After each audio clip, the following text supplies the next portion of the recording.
from the Library of Congress and the Smithsonian National Museum of African American History and Culture. And I'm Emilye Crosby of the Southern Oral History Program at the University of North Carolina at Chapel Hill, and I'm conducting this oral history today as part of the Civil Rights History Project, which is an undertaking of the Smithsonian Institution's National Museum of African American History and Culture and the American Folklife Center at the Library of Congress. Today is June 28th, 2013, and we are here with students from Adkins High School. And from left to right, Mr. Charles Jarmon, Mrs. Eleanor Stewart, Mr. John Dudley, Mrs. Frances Suggs, Mr. Harold Suggs, and Mr. Samuel Dove. Mr. Dove was class of 1960, and everyone else was class of 1952? No. 51? No, several different ones? Several different ones. So what I'd like to do is ask everyone to introduce yourselves. If we could go around and you could say your name and what year you graduated, and then I'll come back with another question. Okay. Thank you. My name is Charles Jarmon, and I graduated from Adkins High School, class of 1957. My name is Eleanor Stewart, and I graduated from Adkins High School in 1955. My name is John Dudley, and I graduated from Adkins High School in 1952. My name is Frances Suggs, and I graduated from Adkins High School in 1953. My name is Harold Suggs, and I graduated from Adkins High School in 1953. My name is Samuel Dove. I graduated from Adkins High School in 1960. Okay, thank you very much.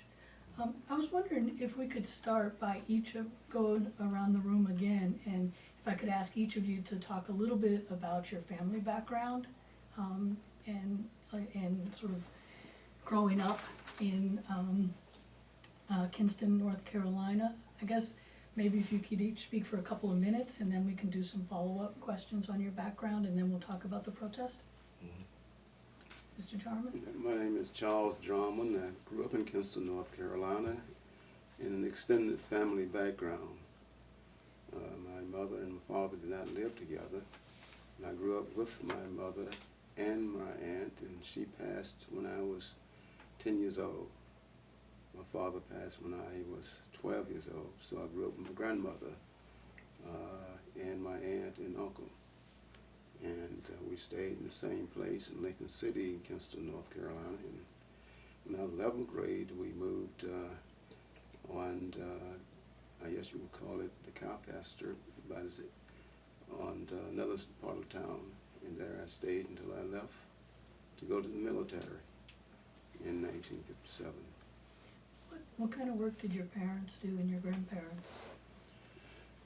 My father was a mortician, and my mother was a tobacco factory worker. She worked in and I think most people in that neighborhood worked either in the shirt factory or tobacco factory. And when the season was out, they worked as domestics. Ms. Stewart? I grew up in Kinston, North Carolina, on North Street, and my parents were, my father was Isaac Darden, and he was a businessman, and my mother was a musician. She played for First Baptist Church as minister of music, and she stayed at home. She was a housewife. She took care of the children. I am the oldest, and I have had four brothers. One is deceased, and we had a very good life. My father was a very good caretaker of all of us, so we didn't want for much of anything. He provided everything for us. So, you know, I walked to school every day like all of the kids in the area, and enjoyed my schooling. As a youngster, I really did not go to the public schools in Kinston. I went to, I can't even think of the name of the school, but it was outside of Kinston. there was a couple, Reverend and Mrs. Moses, they came by my house every morning and picked me up as a youngster and took me to school, and until I was in the 4th grade. Then I became a student in the public schools in Kinston, North Carolina. Was that a private school or a school in another community? It was not a private school. It was a school in another community, and I guess you call it a school, as we used to say, out in the country. If you know it, because I felt like in Kinston we were in the city. But they, they were very gracious in doing that. So I came to the public schools in Kinston as a 4th grader, and then when Sampson Elementary School was built, my class was the first school to enter into that school as 6th graders. And then from there I went on to Aiken High School and finished there. Do you know why your family sent you to a school out in the country?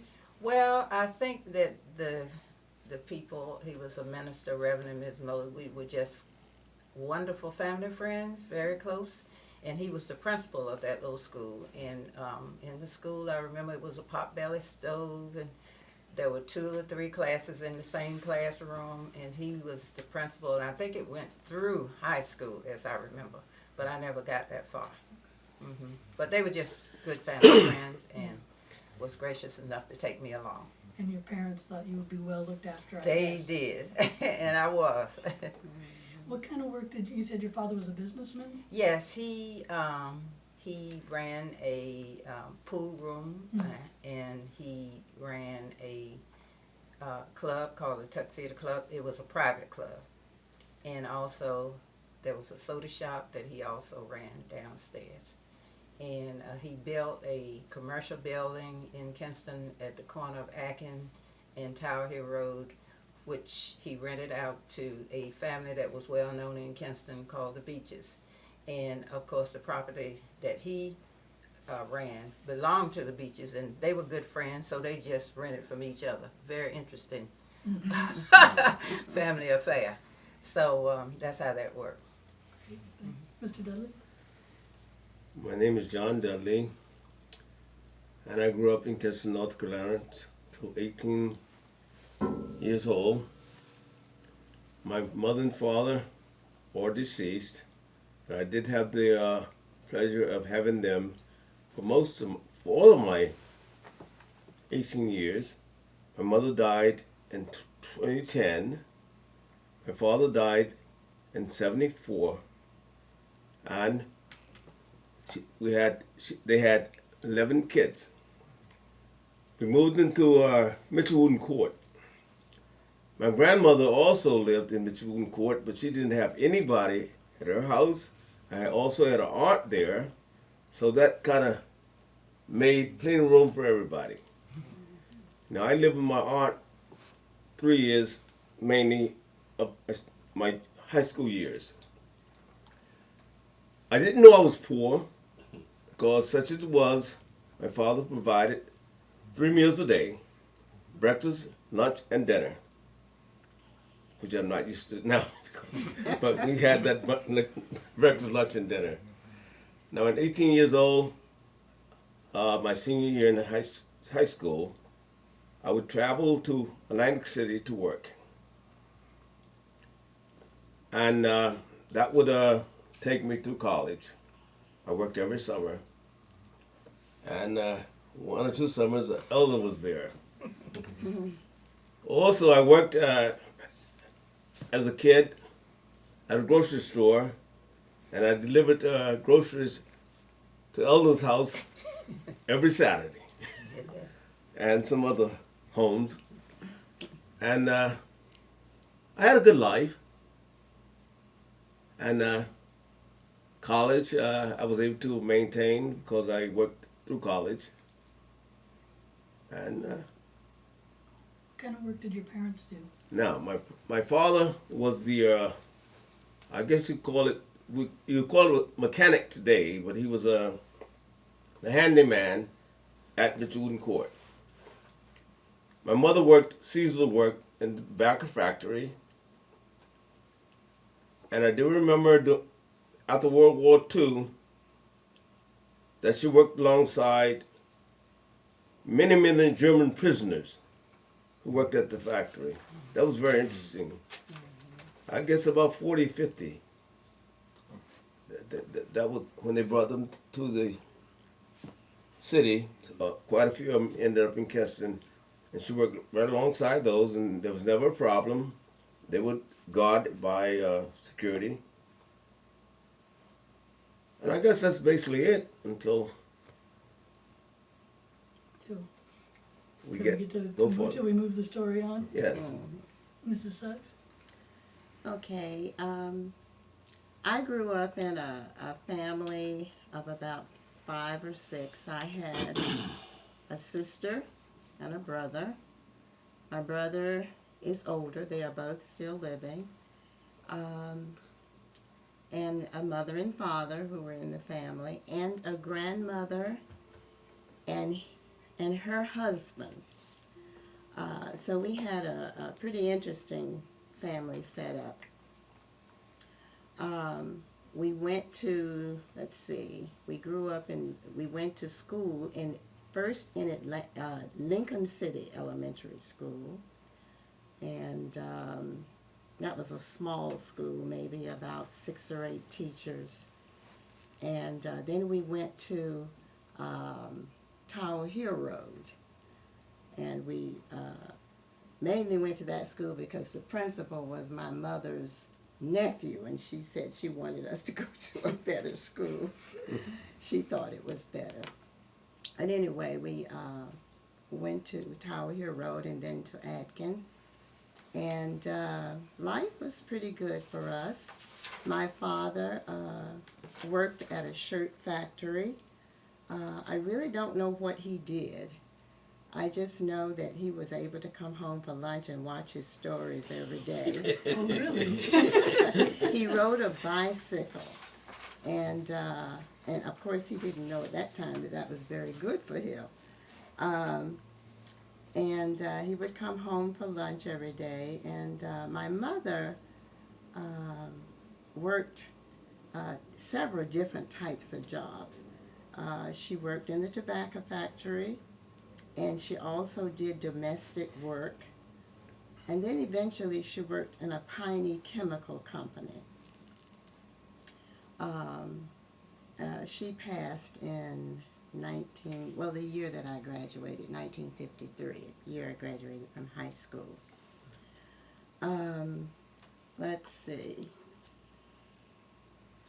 I'm trying to remember the kind of life that we had. We had a very, very good life. We interacted with the neighbors, and we were in and out of the houses, and we had a lot of fun. I was musical, and my sister was musical. At least she wouldn't say that, but she was musical, and my brother was musical and still sings today at the age of 82. Yeah. So that's pretty much my life in Kinston on Shine Street. Shine Street? Shine Street, yes. Mr. Suggs? I hope you have some time. I'm ready to hear. It's interesting. The experiences are very similar because we're coming from the same. I was an adopted child. I had a brother, but the parents, the people that raised me, were very loving.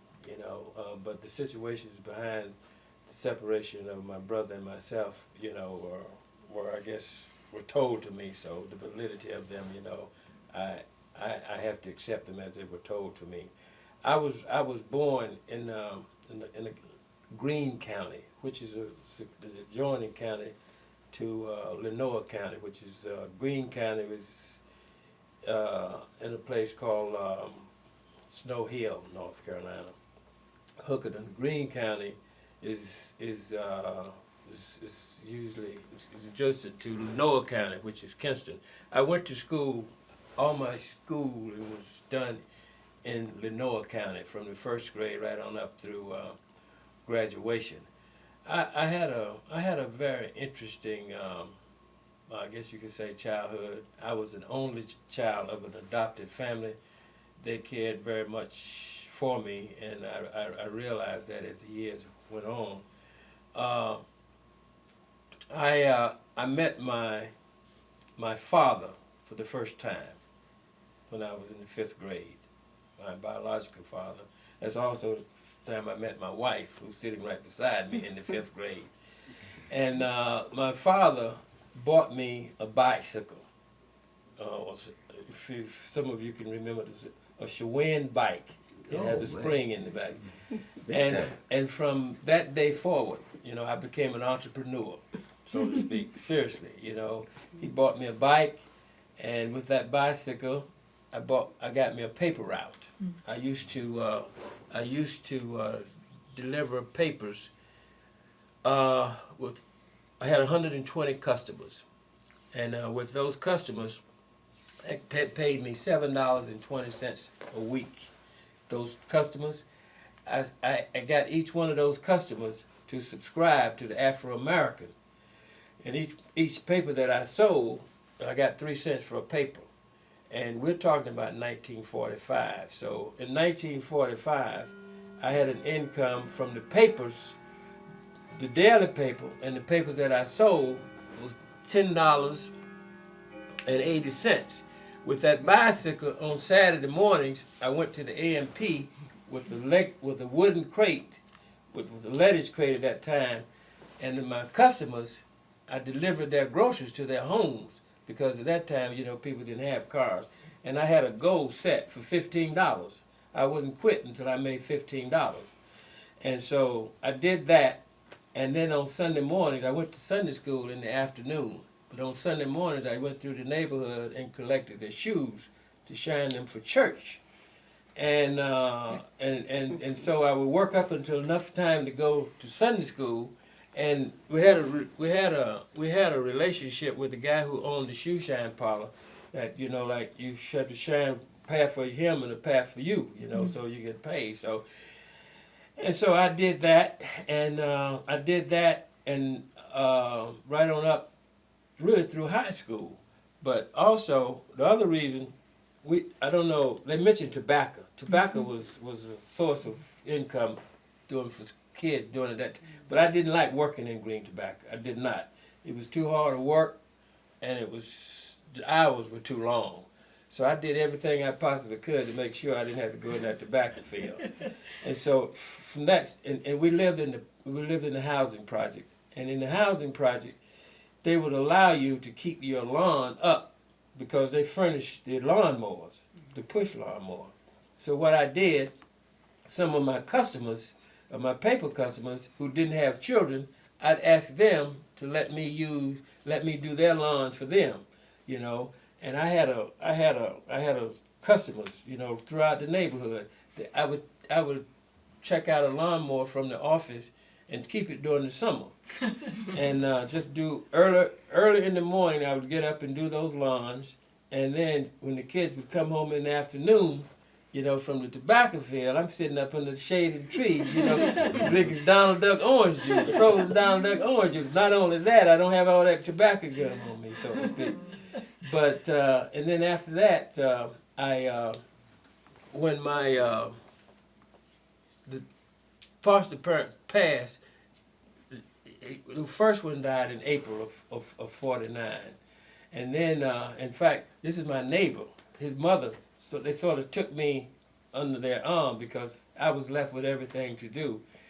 And when she passed, I had to do everything, so to speak, when my mother passed. And I had no intentions of going to college. I never thought I needed a college education to learn how to make a living because I had been working at a very early age. I don't regret having gone to college. I think probably might have enhanced the opportunity that I'd received afterwards that. But she wanted me to go to college, so I went to college in honor of her. And when I finished college, I went into the military. And I was 23 months, 2 weeks and a day in the military. And that was one of the most rewarding experiences that I've ever had because it opened up a great many doors for me, and that's pretty much it. Mr. Dove? Oh, well, I guess I better start from the beginning. Yeah, okay. I grew up in Mitchell Court, right across from Harold, and I learned an awful lot just growing up, watching, because when I was 5 years old, my mother and father divorced. There were 5 of us in the family. I had a sister, and then 3 brothers in a row. I'm the baby. When my father left, he left home. He came to me, gave me 14 cents, and said, "Give this to the boys." I gave a nickel to my older brother. A nickel went to me. I then went to my middle brother, and the 4 cents went to me. Of course, I thought I was rich. I learned to read at 4 years old. I used to sit in my mother's lap as she read the newspaper, and I would go, "What's that word? What's that word?" At 2 and 3, and before you know it, I could read. So when it came time to go to kindergarten, I went, but it only lasted 1 day. Second day, the teacher says, "Why are you bringing this boy here? He can read. Plus, he's causing all kinds of trouble." You know. So that was the end of my kindergarten career. I had to wait until I go to first grade till the next year. Anyway, growing up in Kinston was really a delight, because I began to observe others to kind of take the place of my father. When my father was there, he delivered furniture for Quinn and Miller. And he had his truck. He'd bring the truck home, park it in front of Harold's house or in front of our house, and we'd be able to go on rides on weekends, etc. But of course, that didn't last long. My mother was basically a homemaker. What she did, she took in laundry. And when she couldn't make it by taking in laundry, she would do some seasonal work in tobacco factory. But she also had a side thing going. She made something called Apple Jacks and Potato Jacks, which were known throughout the area. And so we made out pretty good.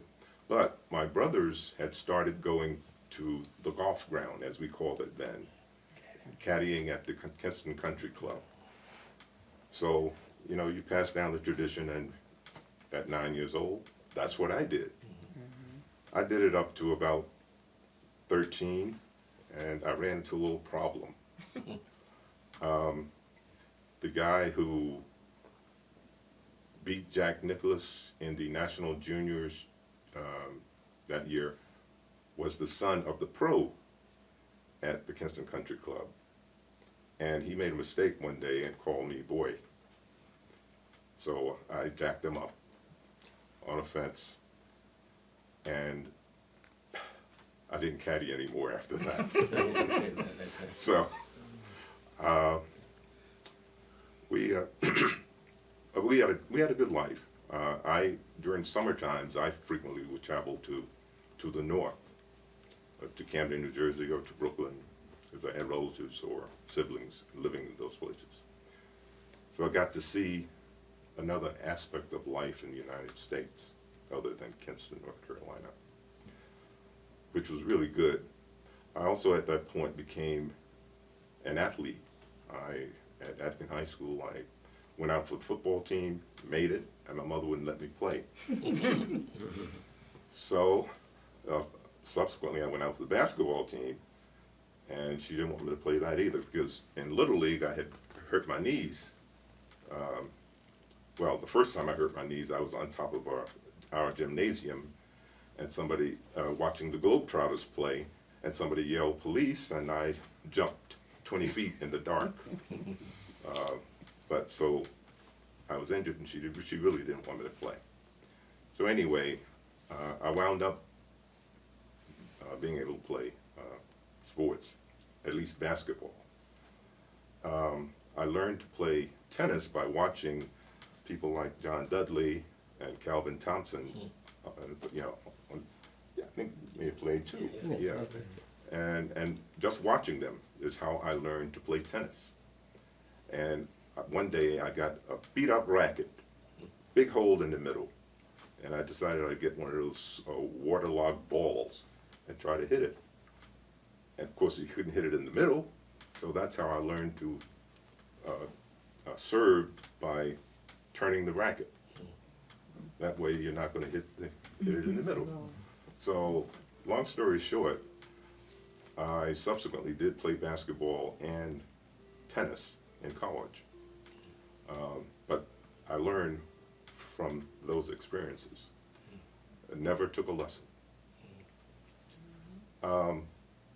Eventually, I did go to college at Fayetteville State University, where, again, I was going to play football, but the athletic director was the basketball coach. And he said, no way, no, after the first day. So I didn't. But you can play a spring sport. So the spring sport became tennis instead of track. Again, that whole experience was, for me, as I think somebody said before, I really didn't know I was poor. I was living in Mitchell and Courts. We had indoor plumbing there. I was able to travel in the summertime. I was able to, as I say, see different experiences. And I was able to experience some untoward kinds of things as I grew and got around. Didn't understand it initially, but came to learn what they meant. But we got through it. I've got Go ahead. John wants to save the tape, I think. Yeah, I would. Okay, we're back. I wanted to ask a couple of follow-up questions, Mr. Dove, which will actually lead into some of the other follow-up, I think, for everybody. You mentioned at the end there some untoward things that happened, and you also talked about the incident at the country club and then the shout of police. And so I guess with the country club, I was wondering if you could, say what happened with that, whether you didn't go back because your family was concerned or because, what kind of, so I guess I'm interested in what race relations actually looked like and how they worked there in Kinston for Mr. Suggs? That's an interesting question you have, because we all did some things similar. We all caddied at the country club. Yes. We all caddied at the country club, and that experience, it was almost like you wanted to do anything you could to stay out of the tobacco field. And caddying was one of the things that you could do because you could do it every day. And incidentally, there was one day that we were allowed to play. Monday. No, it was Wednesday. It was on Wednesday, but there was a caddy house, and that was run by a fellow African American, and it was. You see so many things that take place now that I tell my wife, it's like I've been a golf fan for a long time, but I wasn't able to play golf, because they were limited, and we used to take one club for everything, but that was it. But you had some experiences caddying, and you had some experiences based on the times that it was, and what you did, so to speak. And even caddying was hard work. For instance, you had to caddy 2 rounds, and you only got 65 cents. And you had 2 ways you could make some money.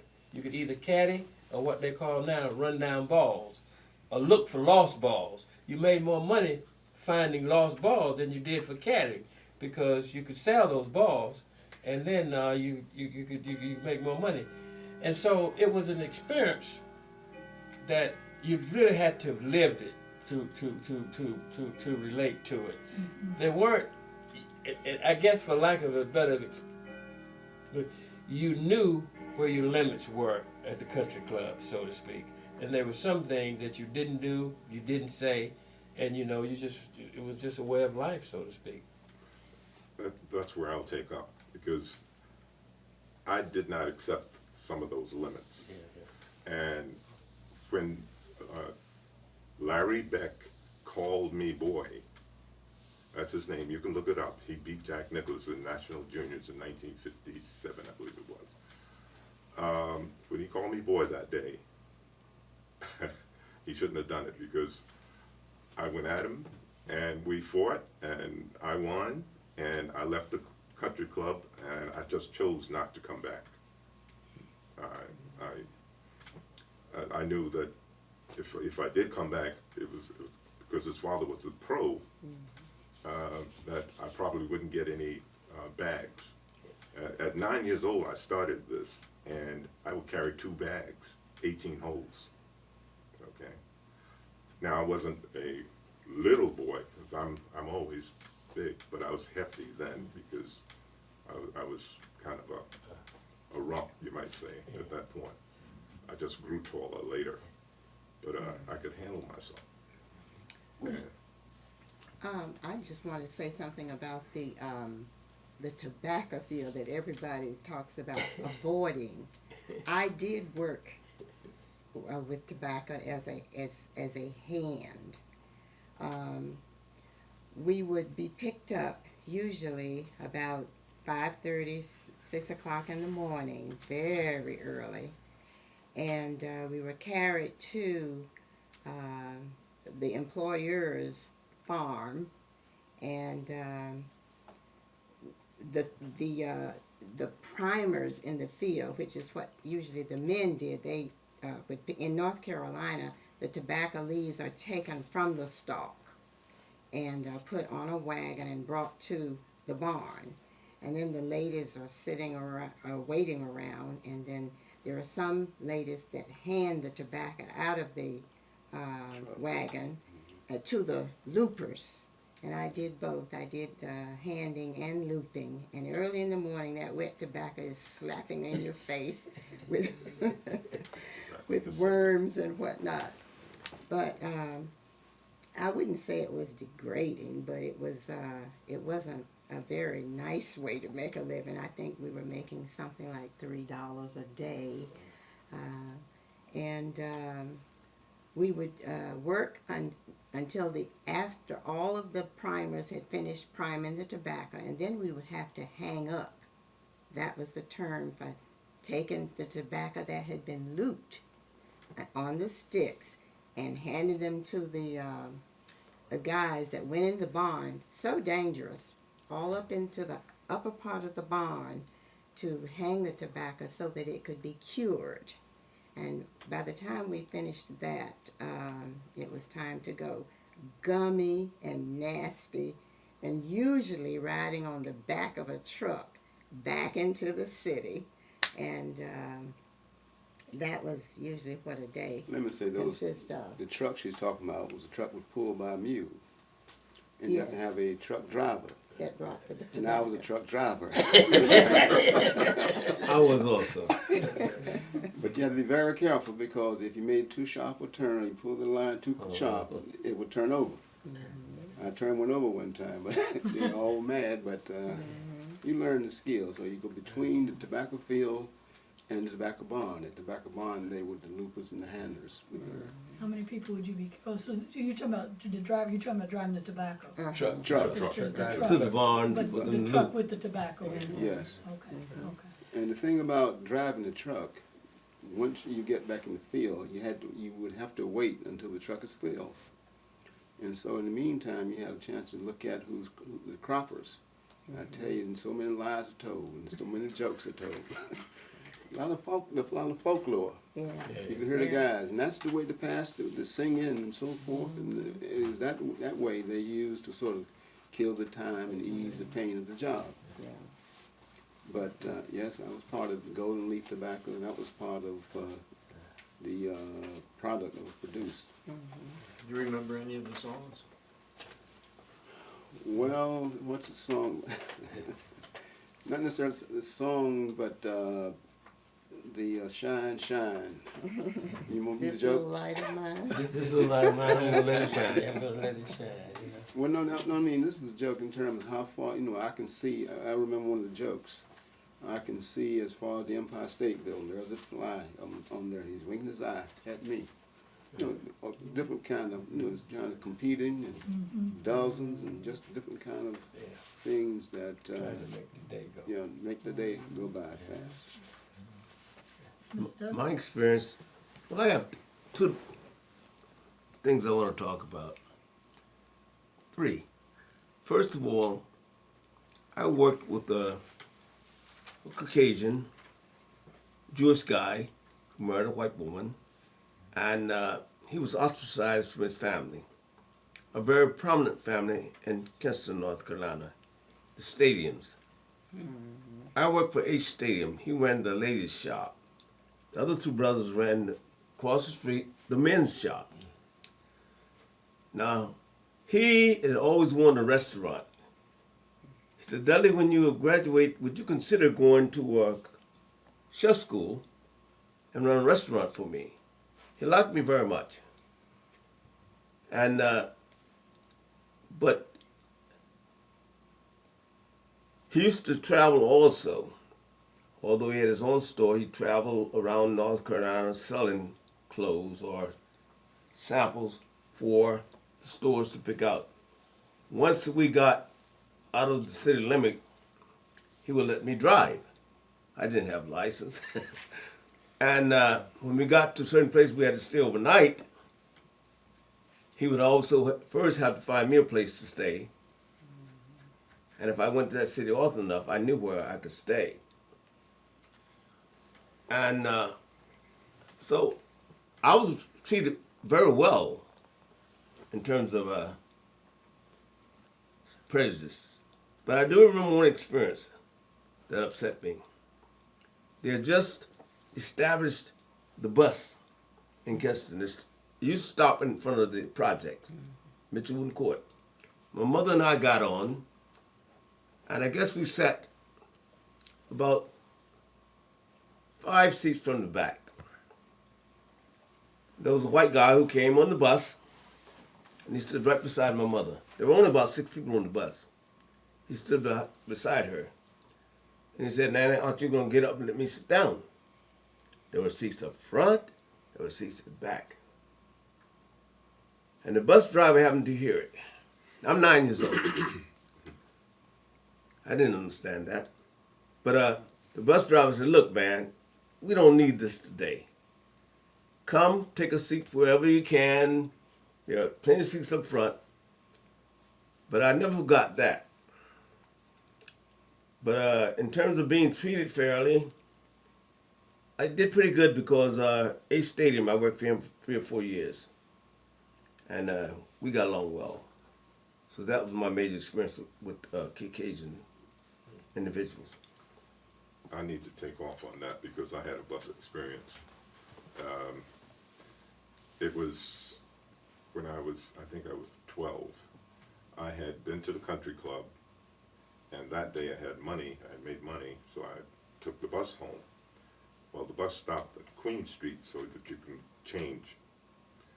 And from Queen Street, it would go through Lincoln City and back to Mitchell Wooden Court. Well, I got a seat that was just right opposite the back door and at Queen Street. And the next stop, which was just before it turned onto Lincoln Street, a white woman got on the bus and she had a bag. And somehow she made her way in front of me, even though I was on the inside. There was a white man sitting beside me. She stood there, and all of a sudden she asked for my seat. And she said, I'm white. And I replied, and so is toilet paper. Okay? And upon which time she called the bus driver who had made a stop. He came back, asked me to move to the rear of the bus. Well, by now we're in Lincoln City. So there were any number of black men who were in the back of the bus. And there were 2 or 3 who said, leave that boy alone. And he did. He went back and told the lady to come up and sit in there was a space right behind him that was tight, but to sit there. And he didn't say anything more about it until we got through Lincoln City and I got off the bus in Mitchell Wooten Court. But the next year, there was a lawsuit. A lady in our community named Miss Hannibal, that was Dr. Hannibal's wife, yes, filed a lawsuit with against the ICC because they issued the license for this bus company and challenged them. Well, within a year, that bus system did not exist, and today you go back to Kinston, there is no bus system in Kinston. What was her, why was she challenging the bus system? Because of separate seating on the bus. Because I was gonna ask you about that, because you're describing a situation that sounds like it's somewhat integrated, even if it's not easy. Is that not the The case? bus wasn't integrated. The bus really was not integrated. But No. Mrs. Hannibal's Was an activist. Mrs. Hannibal's husband was a doctor, and she was an activist. You know, even before. You know, and very, very active in civil rights. You're going to hear her name quite a bit because of that fact. Because we knew our mothers and fathers couldn't interact like she would. Because she was independent, her husband was a doctor. And so she could do pretty much things that need to be done in terms of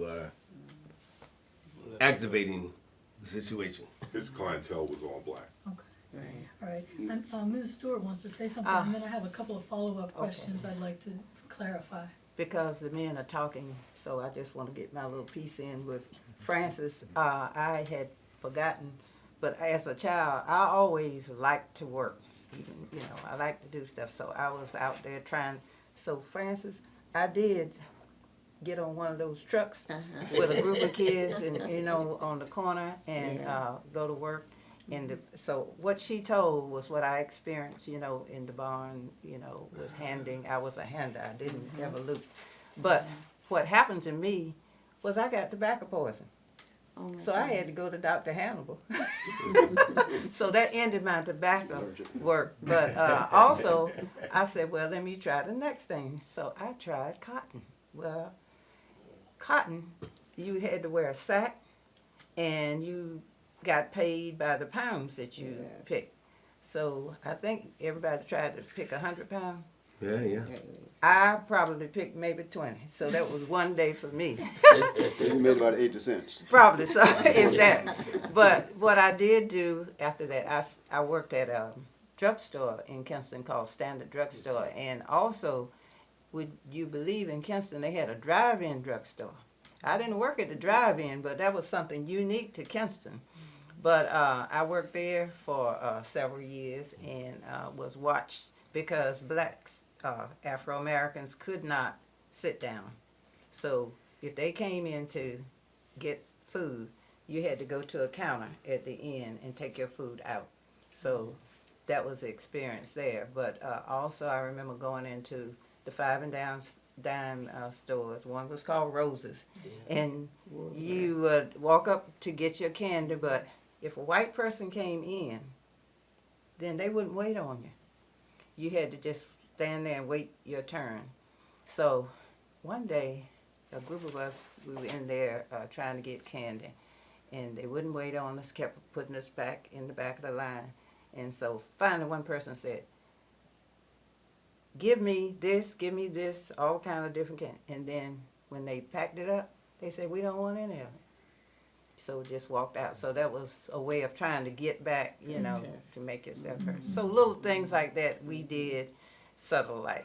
But those experiences were unique and special, you know, for us. But I always liked to work. What was your job at the drugstore? I was a waitress behind the counter. I waited on all the customers, you know, that came in and sat down. You know, they would place their orders, and we would take them to the table and what have you. And the ones that couldn't sit down, they would have to go to the end of the counter. We'd pack their lunch or food up, and they'd take it out. So I think in some places that was a white job, but not in Kinston. Pause 1 second. Because you said it was not integrated. No, well, I remember the bus, and it didn't last long. We're back. I'm gonna ask about the bus, but first I wanna, cause, you know, Ms. Stewart, you mentioned about your work and the men talking. I'm assuming that caddying was a job that the boys could do, but not the girls, is that right? That's Right, right, that's definitely. right. I know when the caddy- So that you had, so that part of what you all are describing is making choices within the options that's available, right? Exactly. And I was gonna ask you, Mr. Jarmon, you mentioned the culture, the folklore, in the fields with the tobacco. And you said you did that work and you caddied, I know a few of you have, and I guess I was wondering if you could think about, maybe I should ask about the bus first, but if you could think about sort of the pros and cons of working in the tobacco field with a larger group of African Americans versus, say, caddying, where you might be more isolated, walking with a white person or something. I'd like to make a reflection on it. See, Yeah. first of all, that tobacco in the field, it was integrated. Okay, In the field, it was integrated. Simply because, the croppers, the people that were working in the field, you know, you had white guys who cropped tobacco along with the black guys. And believe it or not, there was a degree of camaraderie in the field working that didn't exist once you got out of the field. You know, so it weren't all blacks working in the tobacco. It was in it because Could be the farmer's son. most of the time it could be might even be the farmer himself. Alright. But there was a relationship in that atmosphere that was a little different after you got out of the tobacco field, so Okay. to speak. So it even down to drinking out of the same water bottle. all right.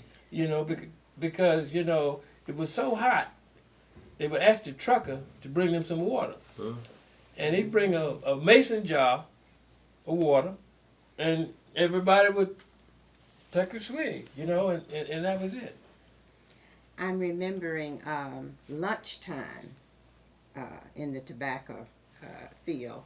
Usually, and a lot of times, a lot of places that I worked, the owner's wife would prepare the food. She would leave the handing station maybe 30 minutes prior to lunch, and she would prepare lunch for everybody. Okay. And we would go to the house Eat at to the table. eat. And we did eat at the table, yes, we did.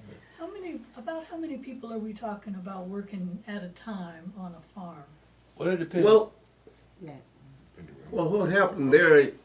They had different farms, and the tobacco owners would come into town and pick up the number of persons they needed for that day, and would take them. So there were about 4 or 5 different farmers coming in, Come at certain locations. certain locations, and all of that.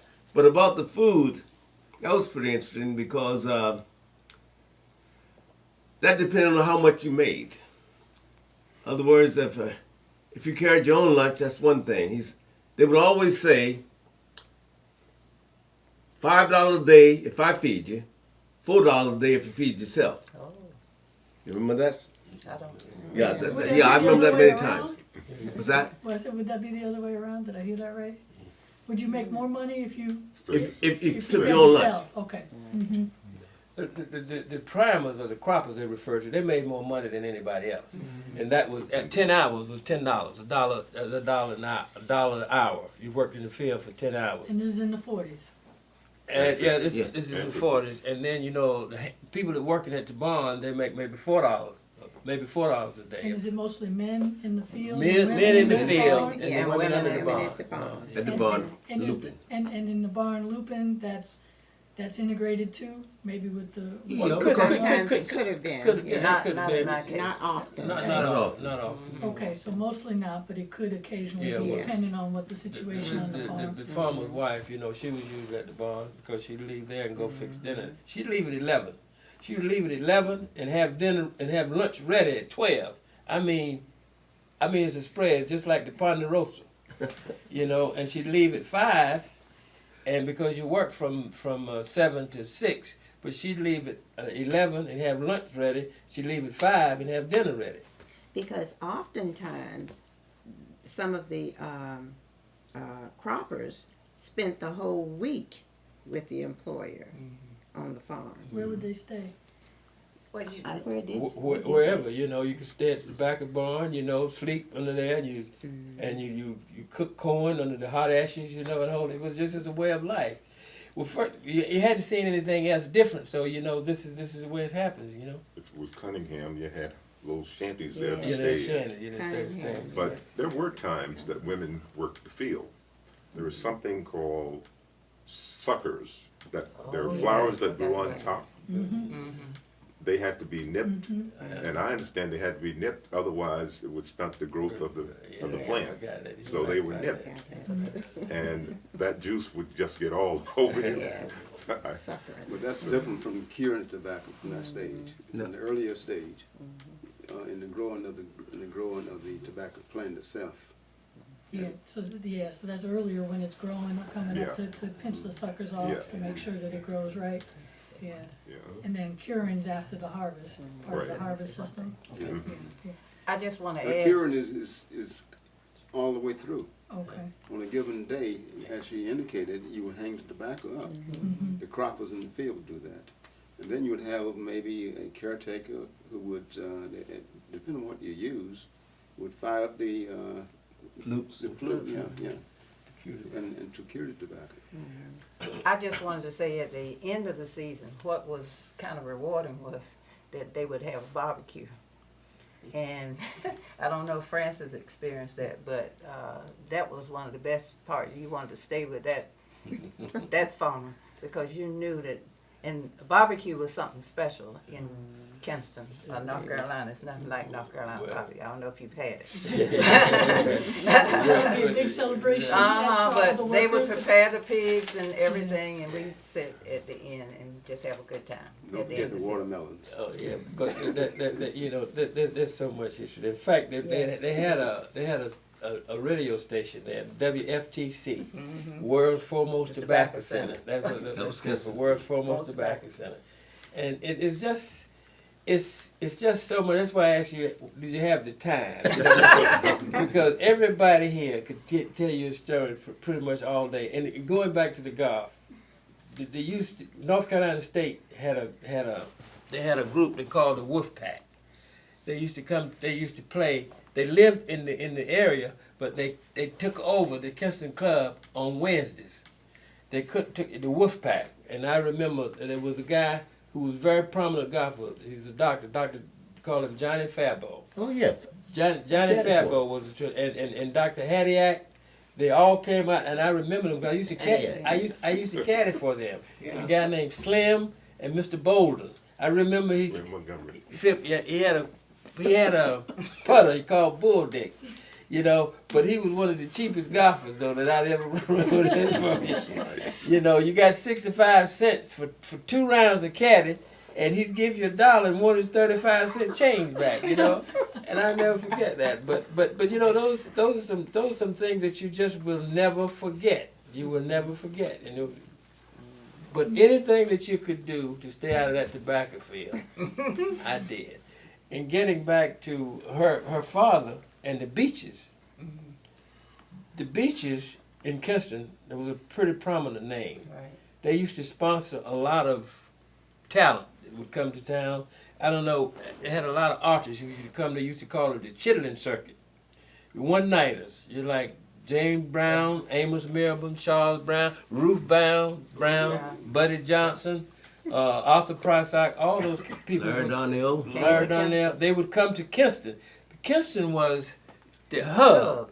It was the hub. It was like it was right in the center between Camp Lejeune, Cherry Point, Fort Bragg. Fort Bragg, and Seymour Johnson Air Force Field. So on Friday night, Yeah. everybody, it was referred to as K-Town. Really, it was during the war. It was referred to as K-Town, and it was like they had a red light district too. They had a red light district.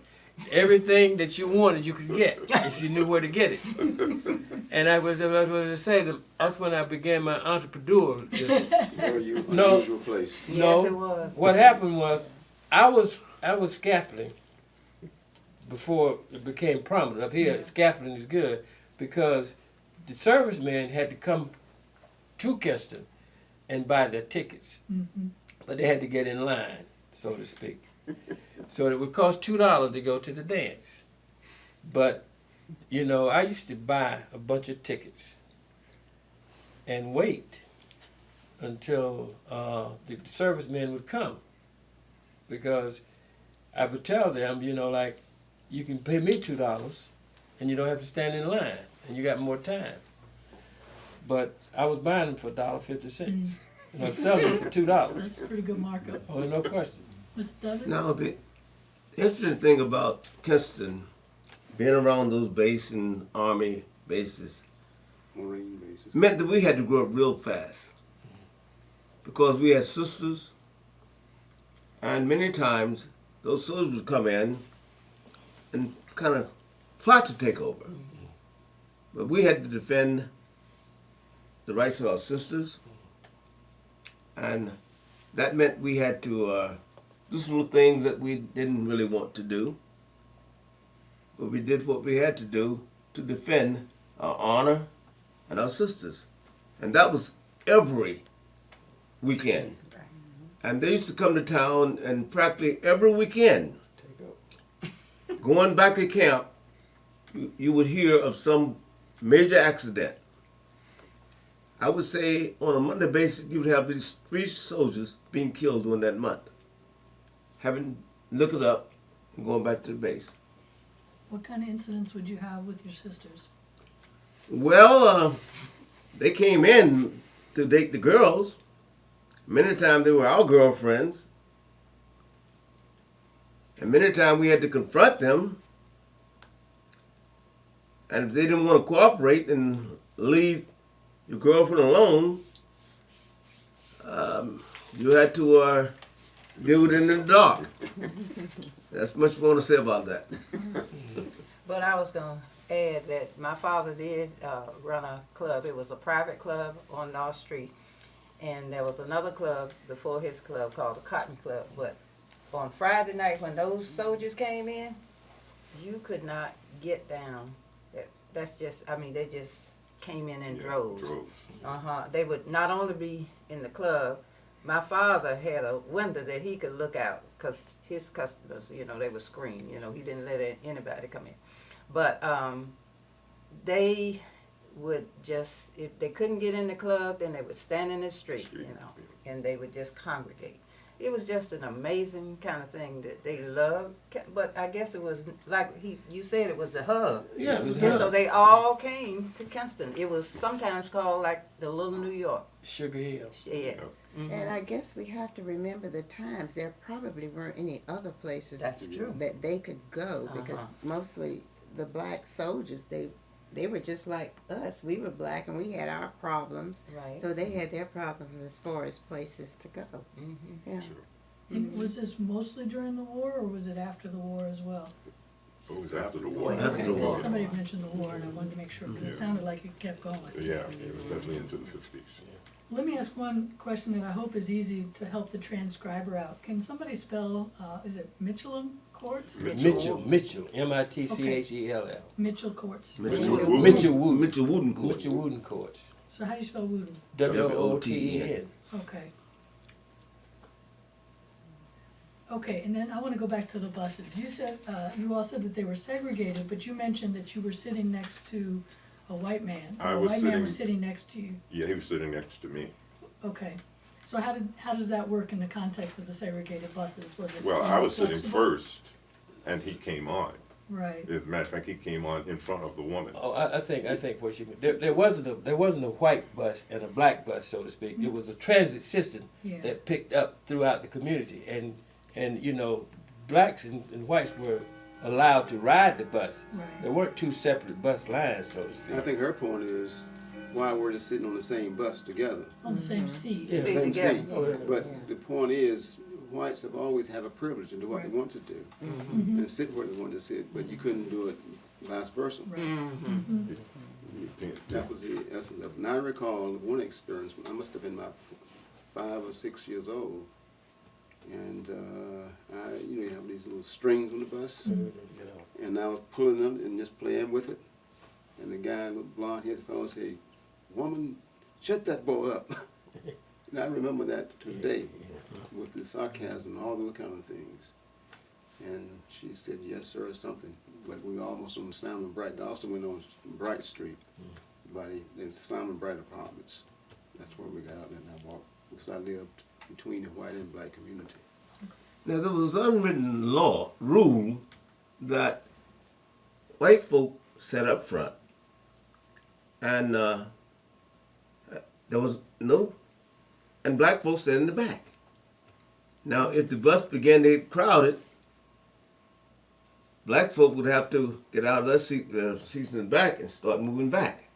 As the bus got crowded, more white folk come in, black folk had to move to the back, because white folk normally didn't sit behind the black folk. The line of demarcation on the buses normally was the back door, which was on the side. And where I was sitting at that time was right there on that seat. And when the white fellow sat beside me, he didn't ask me to get up. Okay? The woman came behind him and didn't ask him to get up. She asked me. Right. And so is that the kind of, so I understand what you're saying about the prerogative. And so, is that something that was it typical or occasional that whites might do something like that and sit down like that man did and not make an issue of it, and then in other times they would make an issue like the woman who did come in behind? Well, as somebody said, it's the kind of thing that it was kind of understood where your Yeah. place was. Right, you had a place. And most people would just acquiesce and move. Yeah. And that would be done on a regular basis. I just didn't that day. Right. Let's pause for a second. Why don't you just start talking about the drugstore then? Actually, I got a question first though. So, you said that a number of African-American men at the back of the bus said that they should leave you alone. Yes. And that was when the bus was in the black community, Lincoln Yes, City, it was in the black which community was at a that rough point. part of the city. Yes, And so Lincoln there was City. a sense that, That he knew he better kind of back off. so there's this prerogative and there's this understanding and there's Yes. this place, but then there's also this space to say, Yeah. Yeah. How did you feel when they did that?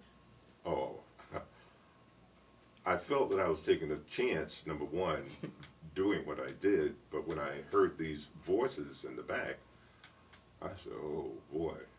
I was gratified to hear it, but I didn't expect it. Yeah, Yeah.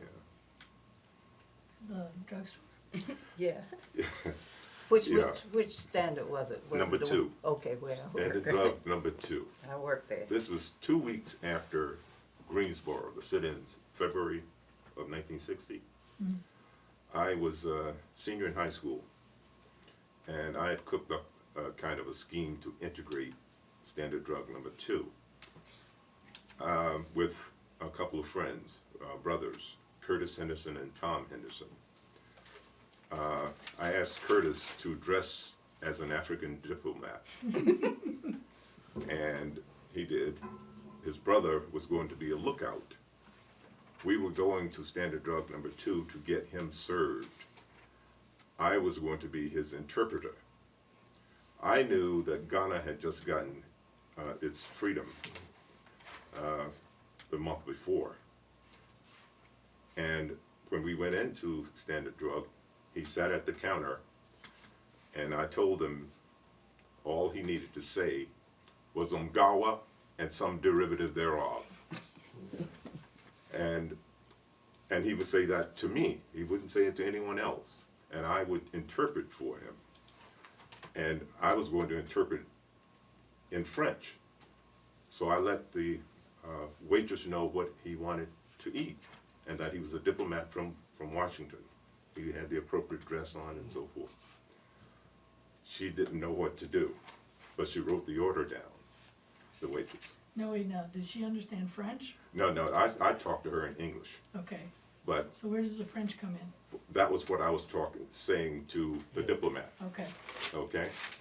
He wasn't replying to me in French, he was only using Alright. what he heard on Tarzan, right, okay? Umgawa, blah, blah, blah. Well, anyway, she got confused and decided to call a manager over. It was a young white fellow, Yeah. and I explained to him, same thing I'd explained to her. And he looked really confused, but I was resolute, and he asked me to put the order in. I had convinced him that this was an African diplomat, and he didn't want to have a diplomatic problem here. So the order goes in, and a friend of mine who lived in my building in the projects What? started, her name, I remember. she started to bring the order out. We had ordered toast, coffee, and eggs. And she saw us standing there, and she turned around real quick and handed the order to the original white waitress and said, "You take it." And she turned and went back in the kitchen. so she bought it, and sure enough, he was served. And we stood there, and we were, Trying I'm not to- dying inside, but I'm being resolute. And he was eating, and Tom was looking, and to make sure no police came. And sure enough, we were able to get through the meal, and we were able to pay for it. And as we were leaving, her name was Olive. Right. Olive came out and saw us leaving. You could see nothing but teeth.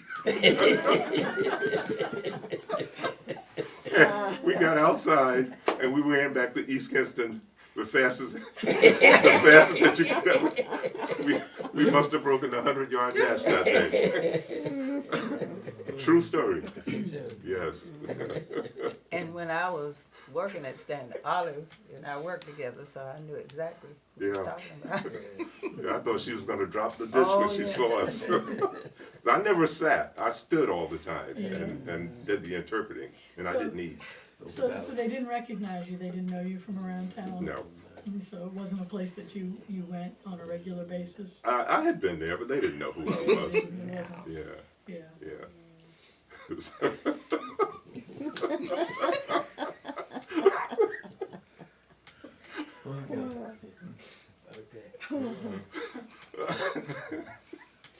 Well, we took joy in doing things like Like that that. because we knew we couldn't do it, real. So I remember once my sister, we went to the drugstore. I can't remember if it was number 1 or number 2, but the place was filled with white people, and so we had to wait and wait and wait. And she had put in a prescription, and it took them so long. I know it must have been at least 25, 30 minutes. She says, well, when they bring it, I think I'm going to just drop it. So when they finally brought the prescription and handed it to her, she didn't pay them, but she just dropped it. And somehow that just gave us so much satisfaction because they had made us wait so long. So we just took pride in doing little things like that we knew we could get away with. And so when we dropped it, of course, we left. One other thing on that point. My sister, the one that's next to me, Hilda, used to go into the department stores. They had black water, white water. She used to take delight in going to see what white water tasted like. It was colored. Colored, yeah. Colored. White and colored. So she would go and taste it. And that became kind of a thing to do. Because later on, my sister-in-law used to do it as well, Yvonne. So, I think we've all done that. Yeah. yeah. Just to but, see I didn't try the that. difference. but it was the kind of thing, it was, Yeah. you know, you're faced with situations and you can say, In what almost can I every get away store, with? you have Yeah. those water fountains, one black, one white. Yeah. Were they equivalent in Kinston, or were they obviously, They were right you there know, because together. some of them had the coolers, some of them, the white ones had the cooler and the black one didn't? It depended on the store. Okay. Yeah.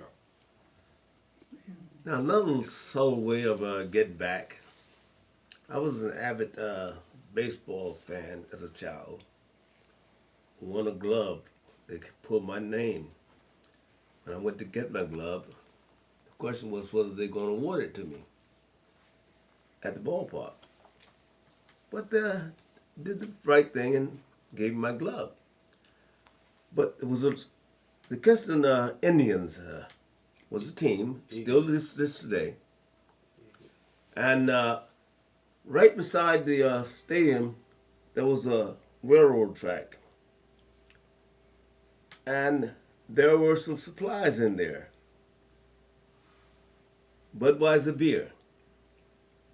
And we could get in the car. I don't know, Jackie, were you ever part of I know about it. You know about it. Okay. Well, anyway, my brother and I, we were pretty good guys. But we had some of that beer also. We would take the beer, maybe 3 bottles, or they had the big size, and put it in the screen behind the Mitchell Court and cool it. We had a good time with the beer for about 3 months until they found out what was going on, and they took some of the guys to court. But they did not implicate my brother and I. I know I had at least 2 quarts of beer.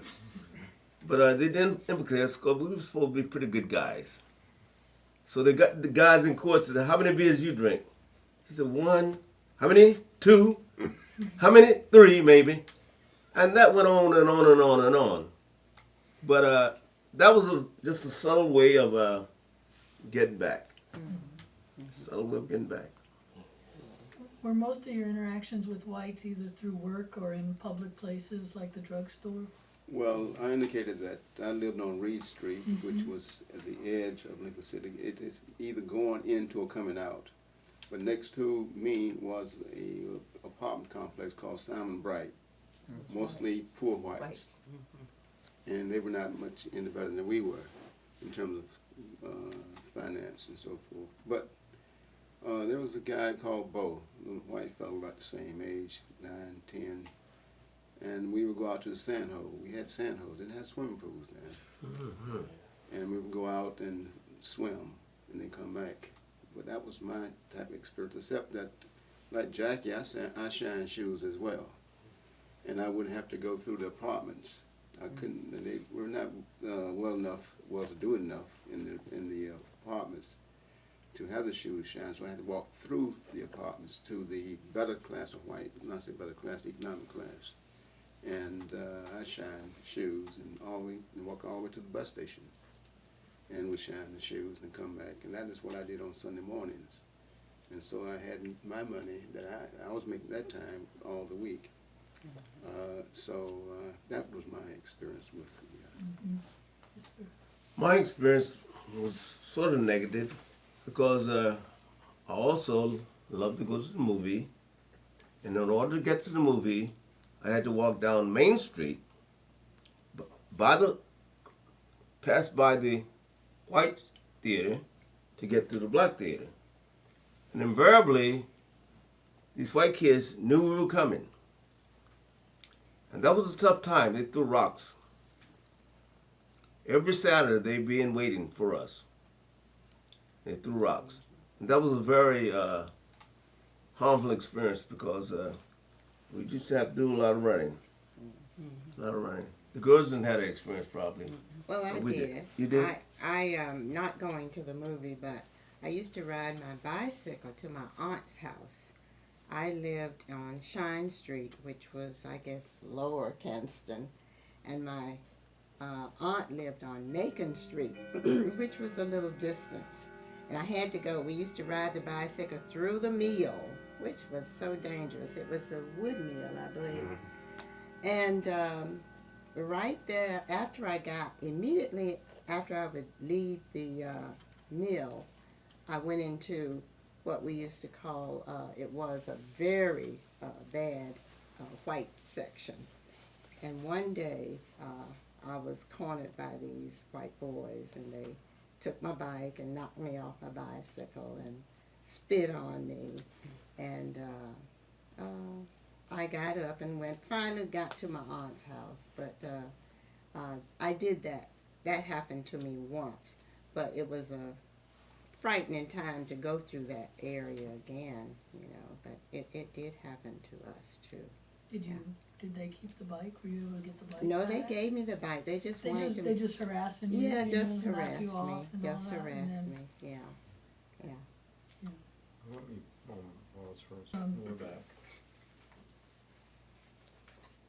So maybe we could talk about the school walkout now. I think we could probably keep on with these stories for a long time. It's fascinating stuff, though. We just skimmed the surface. Just skim the surface. I think we all know. But can somebody start us off with maybe where the idea, what you remember about where the idea for the walkout came I'm from, the guy. Mr. Dudley? All right. It happened in our class, the class of 1952. Okay. We were a class of individuals who probably started from kindergarten to 12th grade. 80% of us were together throughout our school experience. So through that process, there was a lot of trust, a lot of helping each other get through school, and that followed from first, third grade all the way to 12th grade. Now,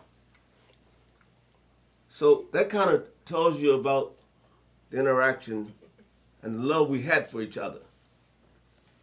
Okay, out of that, we used to have a civics class on Wednesday. We talked about different things in the community, responsibility in the real world. But this particular day, B.C. Davis, Huzzy now, B.C. Davis, she was our teacher. She was a very motivational teacher and a very serious teacher. And that day we were doing our weekly reader, and the topic for that day was what an ideal school has. What an ideal school had. So we saw all those items a good school has. We asked Miss Davis, is there a school in our area that has these things? She said, yes, the school up on the hill, the white school, Granger High School. So, being civic-minded and a class that was very serious, and we were considered the elite school class in the school. We had A and B. A was college preparatory class, and the B mainly the person who was going into a trade or whatever. So we're sitting there looking at each other. So we said, Ms. Davis, just spontaneously, could you leave the room? And she didn't relent. She said, okay, I'll leave. So we began to discuss how we can go about getting some of the things we needed. So we came up with 8 items. Now, why we had her to leave the room, because we wanted to discuss this, and that was a good thing, because we didn't want her to get involved in any of this process as the teacher having started something. Mm-hmm. And here we had some pretty dynamic kids. She must have had an idea of what She you had were an thinking, idea, maybe. or at least, No, she didn't have an idea because when I'll tell you something that happened later, and what you'll read is that she didn't know what the heck was going on. Right, she did. She really didn't know what the heck was going on. But anyway, we began to discuss. can I just interject? What I'm curious about is the idea of a teacher walking out and leaving students. So I guess she must have trusted you at least at some level. The class Yes. itself. She knew we were very responsible kids, and Jackie and Francis, and they'll tell you, our class was kind of special, and they trusted us. And you'll find the trust later on. So we began to discuss the things that we wanted to do. First thing we said, hey, let's put down the items or the things that we need and find out when the school board meet and petition the school board to get these things in our school. Okay, so we called the school board. We found out the school board meet on Monday. We asked them we would like to come in and meet with them, a group of Acton High School students, seniors, all seniors. And they said yes. They didn't ask what we wanted or anything. They allowed us to come. So during that week, that Wednesday through the Friday, prior to going that Monday, we decided alternative plans in case if the board didn't respond appropriately. Do something with that. We decided to meet with the students. We brought the other class in, of the 12th grade, because we wanted them to be a part, and some juniors. Okay. And we made them a part of the discussion after we had gotten pretty much what we wanted to do. Basically, we met Stewart, the principal, allowed us to meet in the auditorium first without any teachers around. Because here again, he knew the class and that we were considered responsible kids. Is the meeting during class time or is it after school? No, during class time, Okay. the first meeting. Now the next meeting was met in the old barn. We're strategizing and organizing. We said now, if the board didn't give us the proper response, we're going to walk out. We hadn't decided what the proper response would be. So, that week, leading to Monday, we strategized. And we had everybody on board, 720 students. We told them not to tell your parents or your teacher what's going on. And do you believe to this day, 2013, nobody's ever told me that adult knew what was going on. Kids. How many were in your class? About 25 to 30. Okay. Okay. So, we had our little plan set. The sign was, Carolyn Stewart has lost her red pocketbook. Carolyn Cofield. Carolyn Cofield. Thank you, dear. Has lost her red pocketbook. If anybody finds it, please bring it to the office. So, we met with the board that Monday. Around about 7 o'clock. They called us in about 7:30, maybe 8. I said, okay, you kids can come in. There were 7 of us, but the committee, we were the committee of 5 to go in and move the board. We had our thing all typed out. We gave it to the superintendent board. He looked at it. He passed it to the next person, 5 board members. They passed it around. They said, would you excuse us for a minute? And we left the room. Maybe about 8-10 minutes, they called us in. They said, who sent you? That was the first thing they asked us, who sent you? We said, nobody sent us. You can tell us who sent you. Nobody sent us. So they said, look, what you kids are asking for it's not in the budget for the next 10 years. We looked at each other. We walked out. We said, thank you very much. We left. That was on Monday.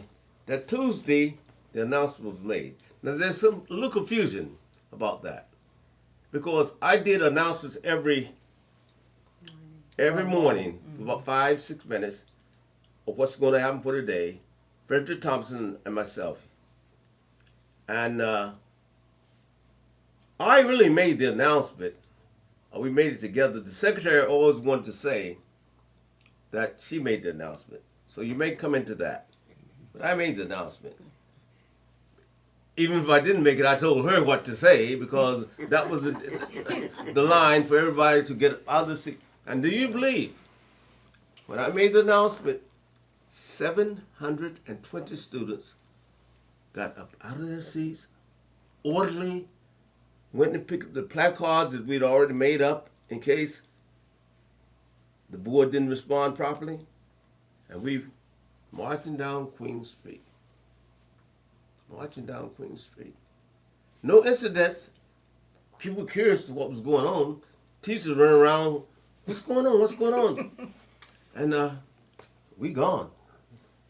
These kids trusted us tremendously. And I've cried many times since I've thought about it. What could have happened? Because these 12 members of the school board came to our school to get those 5 kids together who met with us. Bring them in. They brought us in. We're out of school, however, but we are still around the school strategizing because we had to have a plan as to when the kids were coming back and all of that. This is a Monday. So they told us, said, look, you're seniors. You never benefit from what you're asking. I said, there is a benefit because we have brothers and sisters. And quality education is very important. They said, but if any of those kids, 720 kids, get into any problems in the community while they're out of school, you guys are not going to graduate. Well, we said, so be it. We'll take our chances. So that happened. We didn't go back to school until the next Monday after Thanksgiving. And we went on back. We gave the announcement to the kids. We had key people to call, key numbers, and that got everybody back. 720 students came back that Monday after Thanksgiving. Same way they walked out. And that was pretty much it. But there wasn't some situations. It was the coldest day of the year. And Jackie lived on the front row. See, we all congregated a theater across the street from the projects. Carver there. They knew exactly where to come. We marched down the street. We dispersed there. But it was a cold day. And Jackie had quite a few of the kids come to his house. I went to the Carver Theater. Yeah, we went to the theater, so the Carver Theater. And Jack got into trouble for that. But at any rate, that's pretty much what happened. But during that time, Dr. Hannibal, his wife, what was her name? Alice. Alice. They were my next door neighbor. Being independent, because her husband didn't have to cater to anybody. And that's why we had we didn't want our parents to know, or our teachers, what was going on because we didn't want anybody to lose a job. We had all that figured out I have, at 17, 18 years of age. I have a number of follow-up questions, but before I ask those, I was wondering if some of the rest of you could say when you heard about it or how you found out or what your reactions were, whether you knew before the announcement, those kinds of things. Does Well, I anybody- think that the president of our class was a part of the committee. So he was feeding the information back to us. What did you think when you heard about it? You know, I really didn't think too much of it. I thought it was a great thing to do. I was afraid, very, very much afraid, because I was wondering, when I get home, what in the world am I going to say to my parents, you know? But I went along with the crowd. What did you say to your parents? Well, they asked me, and they were very, very kind about it and loving about it. They asked what we had done and if we had thought about it. And I told her yes. And there were no punishments for that, for anything. So I felt real good about that. Well, what I guess our parents must have thought, they knew that we had second class everything. The books, anything we got was passed on from the white kids to us. And sometimes they were torn pages and, you know. So I guess underlying, when our parents found out about it, they didn't have a problem with it. They just couldn't say anything or be a part of it, you know. And since 720 of us had walked out, the school board, they knew that they couldn't do anything to us because we were kids, but they could do something to our parents and community. So they didn't say anything. Our parents never said anything about it. So, you know, the thing was to get us back in school because they didn't know if we had a plan B or a plan C. So they were anxious to get us back because that was a way that they thought they could keep us under control. And even my husband, who is deceased now, he walked out too. His father was our principal, and he didn't even tell his father, you know. So it was a thing that we kept our mouths shut. In many cases, we were afraid, you know. But we felt like if everybody else was going to do it. And then when we met with the leaders, the teachers weren't around anyway. Yeah. And they They told allowed us us to meet. Yeah, they allowed us to meet. They weren't, and so they told us what to do, and we just followed along. And it And during that procession, as we were going Wasn't that downtown, amazing? there was no no talking. We just rose up, Absolutely no talking. just like I don't know how. It was just a strange kind of feeling. You It just was. rose up when that announcement was made. I was on the top floor. I don't know where you were, and we just walked quietly on out, picked up whatever we were supposed to pick up, and went on down the main street or wherever those they told us to go. It was just an amazing kind of thing that happened, and you just did it. And I want to ask a question. go ahead. You said that you made placards, so where did you place the placards so that the Nobody. administrators didn't see it? Well, I think the kids did a good job of hiding them.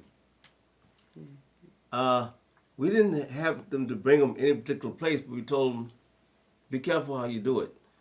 And they did it. However, cause I don't recall us saying bring all the placards to a certain place. No.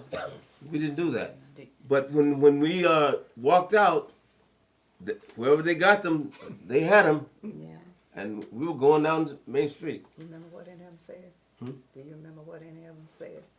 Nobody said anything. I said the placard. Placards, Wasn't on the sign. quality education, and things like that. It was my understanding, of course, I'm a fourth grader now, that the placards were all off campus. Oh yeah, they weren't at the school. Oh no, we didn't do them at school. They did them off campus. Yeah, maybe at the Carver Theater or somewhere around Mitchell Wooten. I think that most of them ended up at the Carver Theater. Yeah. Did any of the teachers, what did they say? Did they try to stop you as you're getting They up were and walking amazed. They out? didn't They know just what was shocked. going on. Let, They were let me shocked. say that, You had my, to- my class was the first class. I was seventh grade, and they were the upperclassmen. But I had a very religious-oriented teacher. I won't call the name. And when we heard all the walking, all the steps, what's going on? And maybe our class leader said that we're marching. No, you're not. And she stood in front of the door, and until we would exchange class. I think the next class would be my math class down the street, down the hallway. And so we went out then. But by that time, they were gone. I had gone already. And we went out and stayed by the flagpole until they got back. And then we became a part of the group. But that was my individual class. But the class leader that in our class knew what was going on because he had met with the other group, but she would not participate. So you didn't know what was going on really until, No, I knew before, after, because Yeah. the student representative, she simply barred the door. right, and so after you got down to the flagpole, then that's when you, And then they were in separation. yeah. Yeah, they were well schooled. Now, believe it or not, the five of us expressed no fear. We never even felt anything but let's do this because it's needed. And even to this day, up until 2010, we didn't even talk about it. We never met as a group to discuss what we had done. And even to 2010, it did not strike me as the significance of what happened. 2010, when we did a reenactment of the situation, because it wasn't for publicity. We want to raise the awareness The significance of it. of it. And the beauty of it all, as you'll probably read later, that 10 years turned into 18 months. Everything we had petitioned, 8 items, and you'll read about those, were built in 18 months. We had all gone to college. When we came back, that's when we saw what had happened. How did you make the decision to go back on that Monday? Had you gotten assurances? Because the little bit I've read from the newspaper, which I understand is one kind of source, says that the school board, the superintendent kept saying, well, we don't have the money for that and I can't promise that, etc. So what is your recollection and how was that decision made? Well, the decision was made because we knew that we had done what we had to do. We couldn't stay out for 10 years. That's a fact. So the 5 of us got together in the committee and said, let's get them back in. On that weekend, we made the decision that we would call key people that we had already designated to call key numbers, and everybody got the message. We had it pretty well coordinated. I'm continuing to be amazed. Did you do that because you felt like you had made the point you could make Yeah, and that there wasn't more you could do? exactly. Did you have a sense that your demands would be met within 18 months or within No. a certain time period, or you just No. didn't know? You felt just like you didn't made know. the point? We made the point. We'd done as much as we could do. Now there were some reaction. Dr. Hannibal, Alice Hannibal, she wrote some letters to the school board and the paper expressing her civic feelings. Now she got some threats. She got some threats. What kind of threats? To bum our house or burn it down. So there were 6 seniors who spent a week at her house. And I don't like to talk about, we were ready. That's much I want to say about that. So you were staying at her house We in stayed- response to these threats to Yes, try to to make her. sure that she was safe? She was safe. 2 to 3 of us stayed for a week. I stayed 3 nights. I remember going from her house to school every morning. Were there threats against any of your families? No, not that I know of. Not that I know of. See, because they didn't say anything, you know, they didn't have any. Nothing to do with it. Yeah. And that doesn't always stop people. Well- It came back to Yeah, the I students and they, you know, they didn't know what we were gonna do, Yeah. you know, so. And, you know, they didn't talk about it. It wasn't talked about. Really? Well, there was one thing that happened in my family. Remember I told you my mother took in laundry? And Jake Strother, who was the editor, I believe at the time, of the Free Press, was one of her customers. He did ask her what she knew about that activity. And of course, all she could tell him was, I don't know anything. Which is to say that if she did know something and had told him, given him some kind of inference, that he would have used that as an economic thing to withdraw support of her. So basically people, as far as you know, took it at face value that only the young people knew, and so they didn't actually try to use pressure through the parents. No. Because in some places they would do that. Really? Yeah. You mentioned before that one of your classmates was the principal's son. Your husband? Yes. And so what was the principal's position on how did he respond to this situation? Well, John can tell you what he said. Well, when the teachers were running around trying to find out what's going on, he made one statement: leave those kids alone. That's all he said. And even when the school board came out the next day, that Wednesday, he was very calm. He admitted that he didn't know the situation, but it happened. And he didn't show any emotion. As I remember, he was in the room. He was cool. He was a good man. He was just a good man. And I guess deep down within, he understood. So it sounds like at least a number of your teachers and your principal were probably supportive of you, even though they were limited in their ability to express this. That is very true. Yes. That's a good way to put it. That's a good way to put it. Because even to the point they allowed us to meet on 2 or 3 occasions without any teachers or adults being around, That seems that's very amazing. significant, yes. It's very significant. Yeah. So, I want to ask a point of clarification. What were the grade levels at your school? From the 7th through the 12th. 12. And I was 7th grade that year, and Dudley was 12th grade. President of the class too, were you not? Yeah. No, vice president. Vice president. Frederick always Frederick beat me up. Always. I was always second. so about a little over 100 students in each grade?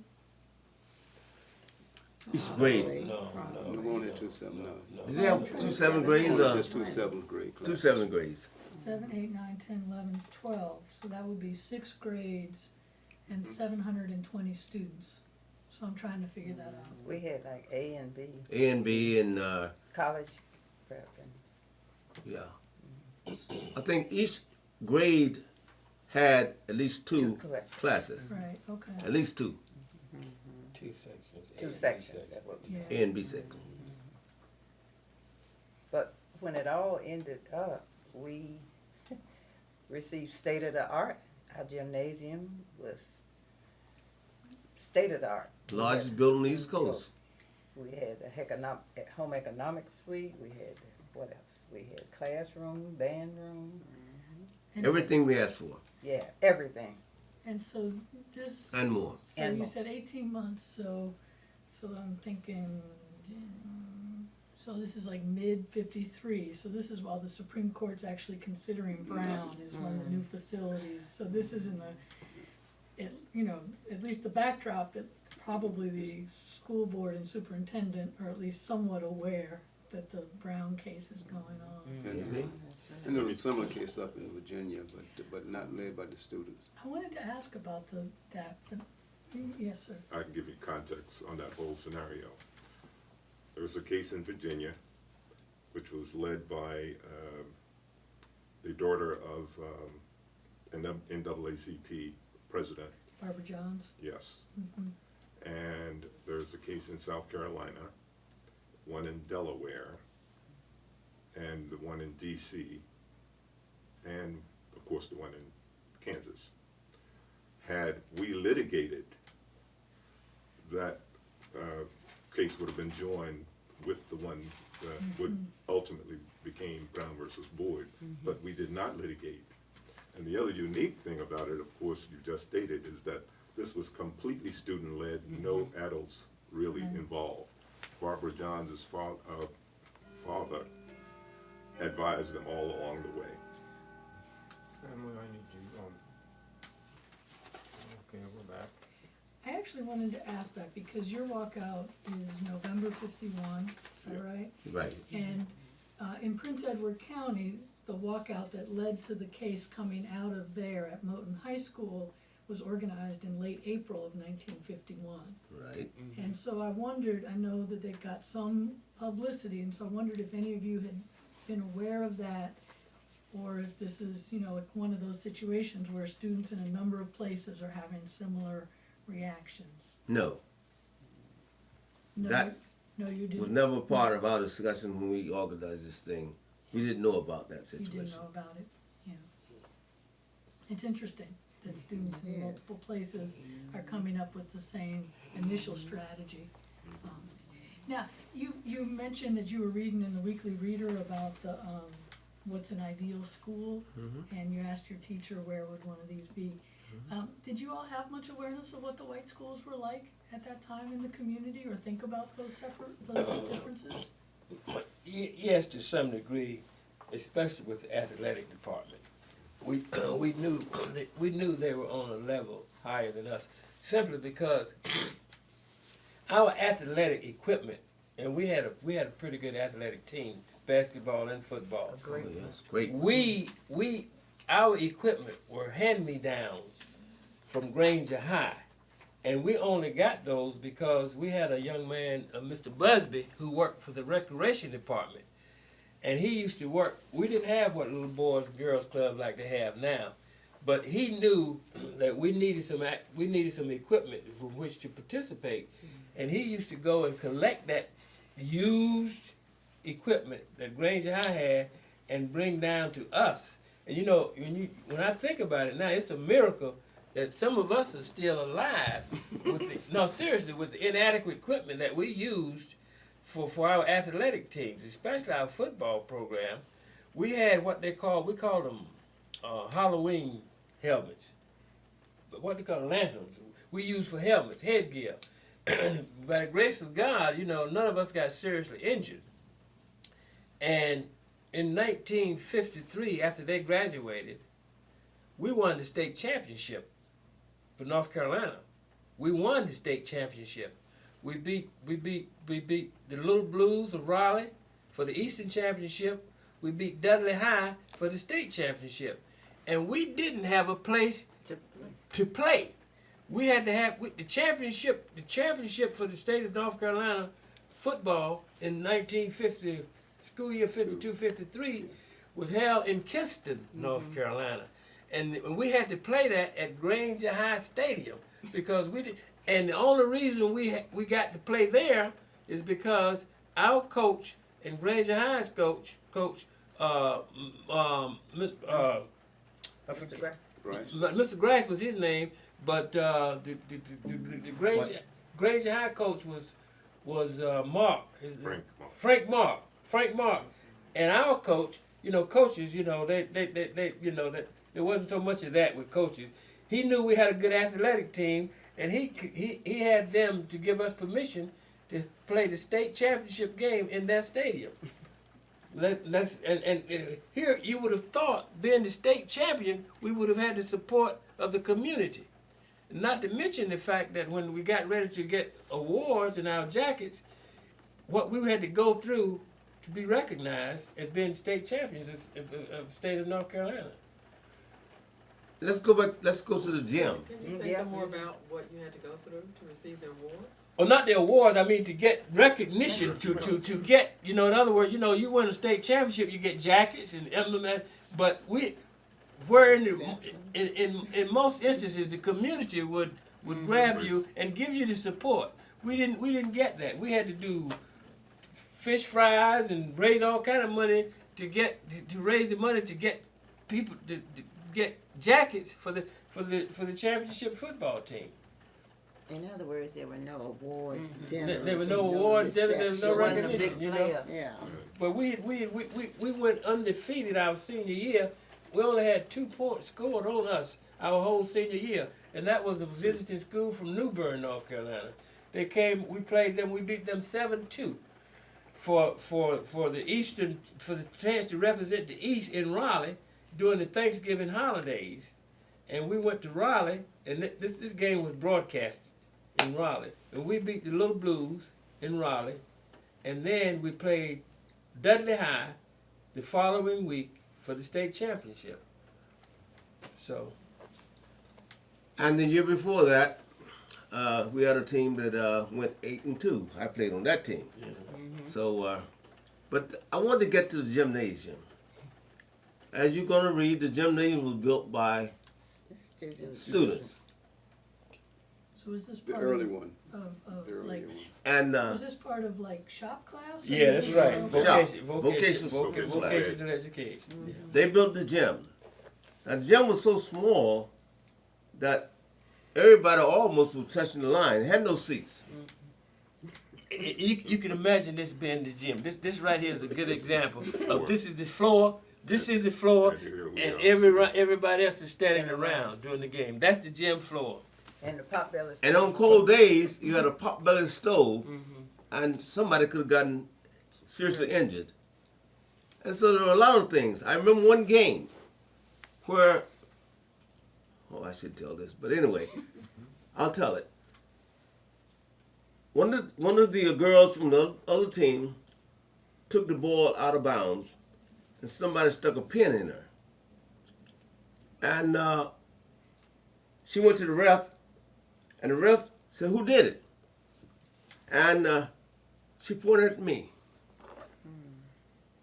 And Miss Davis, B.C. Davis, saw them walking me across the floor to put me out of the game. And she said, "Wait a minute, what's going on here?" She said, no, the ref said, "He's been accused of having stuck a pin in one of the opposing players." Miss Davis said, "No, indeed. Take him back." Dudley didn't do that, and I didn't do it. But another thing that brought significance to the situation was that Althea Gibson, the great Althea Gibson, played for 2 years in that gym. And she would always beat our team by herself. She was a great athlete. And I just threw it as a sidebar. What were the circumstances of her playing in that gym? Oh, she Because in Wilmington, North Carolina. Williston. She played for another high school, Williston, North Carolina. Which was close Williston to High School. Williston High School, which is located in Wilmington. And girls used to dribble 2 times and had to pick the ball up and pass it. Half court. Half court. But she was so great that I guess she was a great part in them using the full court because she was fantastic. She could have made any men's team. We talked about the deficient equipment. Our adversaries used to describe the helmets we wore in football as TAMs. That's how bad it was. It's like that much help to protect you. None Yeah. whatsoever.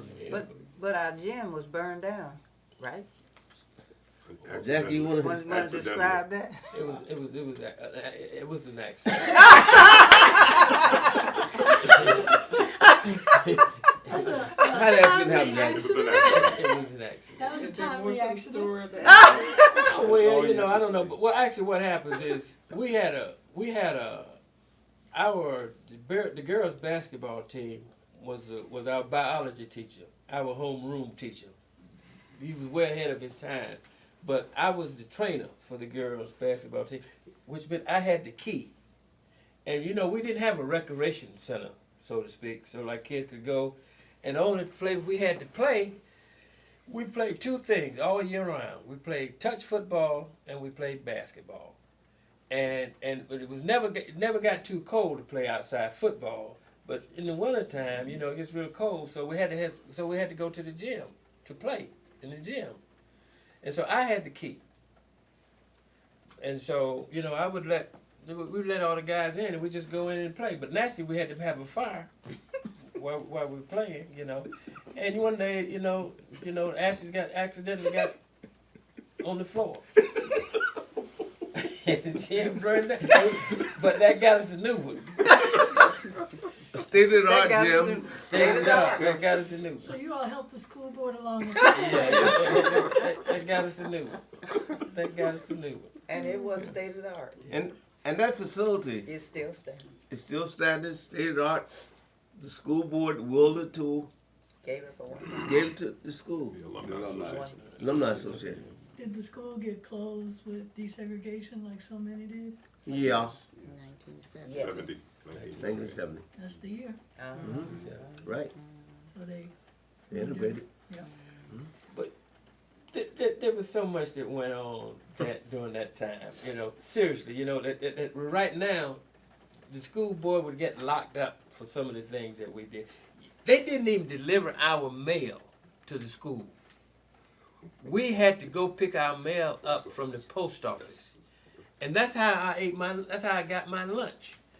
I had a bike, as I was telling you, my father bought me a bike, and my job was to go down, to leave the campus, and go down to the post office to pick up the school mail, and bring it back. And for doing that, I got a free lunch. That's what I did. That we were so far behind. The mailman didn't even deliver the mail to the school. We had to go to the post office downtown on Queen Street and pick up the school mail. And you know, when I think about it, if something could have happened to me on that bike, you know, that's why I said we had the good Lord looking out for us. Seriously. And our campus would flood every time there was a Heavy rain. heavy rain. There's a creek that ran right by it. Right by. And I had a It had the same name as the school. I had a first cousin who was drowned in that creek. And as a result of that, they tore down the whole backside, which I was building. I lived in 18th building, 12th building. They tore them down because they were flooded. Yeah. I remember many days of my my apartment building being flooded. So the school flooded and the apartments Yeah. too. both. The school didn't flood. And what happened? The Atkin ran right behind the school. The school didn't get flooded. It was the apartments that were located in Mitchell Wooden Court on the back got flooded. In fact, we didn't have a swimming pool then when we were there. And that's the only time we really got to swim, so to speak, when there was a flood, because of the creek would overflow. And, you know, I almost lost my life once, you know, back in that, because I was told by some of the older guys, said, well, it's a running stream. All you got to do is jump in and the water will carry you. You know? And I dove in, and the only thing to save me, I grabbed a limb to hold on to somebody come get me. But those are the conditions that we had. We didn't, not to mention, he mentioned it Did saying, I ask why they wanted to tell you that? Yeah, that's very important. Okay, we're going. So you were saying that Atkins School, Aiken High School is a Rosenwald school, was a Rosenwald, or is a Rosenwald So school. it's gone. And, yeah, it's gone now. is the building gone too? The All big, of them. yes, It had and even asbestos. in the list of schools that are Rosenwald schools, it's indicated that it's no longer one. None of the original buildings It's been still destroyed. exist. Yeah. Yeah, No, the original building But does the not exist. gym The gym is still The exists. replacement gym. the replacement gym is there. The original gym is gone. Yeah. In fact, the original school is gone. hence the industrial courses that we had, you know, that of course being part of the designation, the program for the Rosenwald School. What were the Rosenwald schools? Well, Go ahead, let me Go wife. ahead, Yeah, John. Rosenwald was the head of Sears department Roebuck. store, Sears and Roebuck. And because he had made so much wealth, he built schools around the South for black kids. but he did that because Booker T. Washington approached him about doing it. He also met them because Sears and Roebuck himself was partly black. Well, Oh, well, we didn't know that's that. another Yeah. story. and it had that connection. Yeah. My understanding too is the communities had to raise part of the money. Yes. Yeah. But part of the program had to be industrial courses. Yeah. So that's why we had the shop and the brick mason. whatnot. Brick Yeah. mason. Yeah, brick mason. You all have mentioned Mrs. Hannibal a number Yes. of times. I wonder if you could tell me a little bit more about her and her impact. You've mentioned that she was very much an activist. Well, she was from the islands. Well, no. No, her husband. No, Her husband. Mrs. Hannibal was. lived in New Jersey. New Jersey. And she was born in New Jersey. Yeah. Her husband was West Indian. It was Right. in it. Jamaican. Yeah, and he trained for the medical, became medical school at Fisk University. And she did not work when she was here. And I guess why I know about her because my aunt was his nurse, Miss Jarmon. You probably remember her. And so the time you were talking about the school, I could hear a lot about what was going on. And also, she was the first black person to be on the city council of Kinston. And it is true that the Klan had burned crosses on the yard. I don't know if any were burned in the time No, you had it the march, happened. but it happened over a period of time. She was very much for education and for the improvement of the black community. And so anything she did in that support, because she was also independent, but she also felt that we did not get what we should get under the segregated system that existed in Kinston. I imagine some of her own children are still around. They are against the No, boys. two of Oh, them. yeah? Two of them. But they should certainly They were be my able next to- door neighbors, so, No, you the know, two- I was very close to them and got to know them quite well. She had about six Six, yeah. Yeah. children.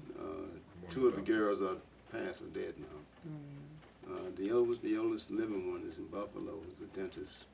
The oldest girl became a doctor and worked at a couple of years at Soul City City, right. in Henderson on the court, Florida McKissick. So you can see that influence is still there upon the family. And I believe one of the younger boys now is head up the art program in Kinston. Right, because when they celebrated the history of Kinston, my choir sang for that celebration with some of the other musicians that took part in it last year.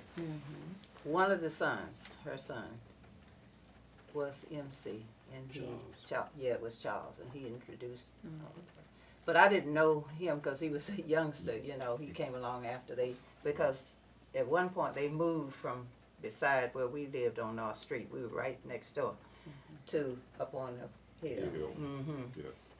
Was she someone that you all then were aware of growing up? Oh Yeah. yes, Without oh yes, doubt. Mhm. Without Very doubt. active. I was aware of her. Matter of fact, I did the floors. I was aware of them because she had some really pretty daughters. Yeah,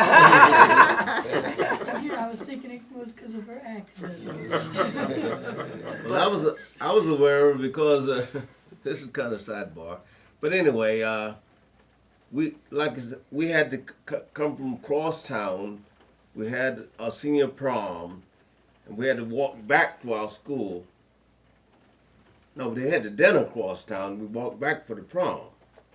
Now, as we were walking back, I got shot. It was about 12 guys. Okay? And they start running. I start running too.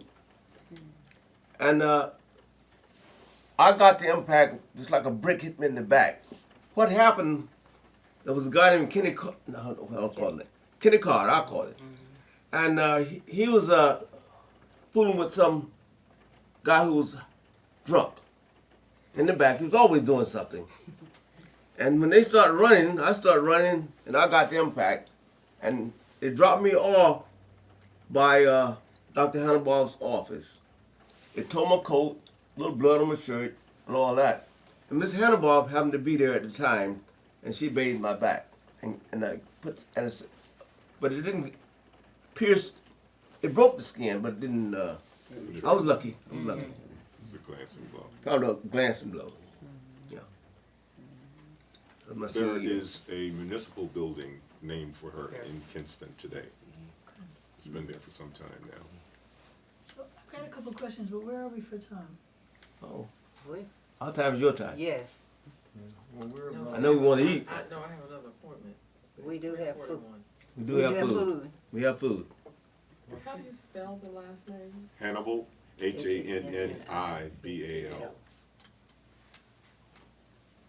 I think we're about 2.5 hours in, 2 hours and 15 minutes, something like that. So can I ask maybe two questions and for everybody to respond to? One is, I'm wondering about your parents' influence on the decisions that you made or the actions, if you, I mean, I think some of that's already come through, but if you wanted to say anything about that. And then I was wondering if you could, I know it's not nearly enough time, but maybe take about a few minutes to tell us something of what you've done since high school. I mean, a few of you have already, but just at least a little bit, and sort of, I know you mentioned that until a few years ago, you hadn't really thought about the walkout. And maybe sort of what you think about it now in retrospect. Anybody want to start? Well, you can start. It's very difficult, really, not to have that experience come to bear because, and I say that for this reason. Every other year we have a class reunion. We high have school. we have a high school class reunion in Kinston, and it's at that time there is a reflection on what happened back then during that time, you know. So it's pretty difficult to get it completely out of your system, you know. And we're constantly trying to make some of the people who came after us aware of some of the things that we were confronted with during that time in our lives, you know. So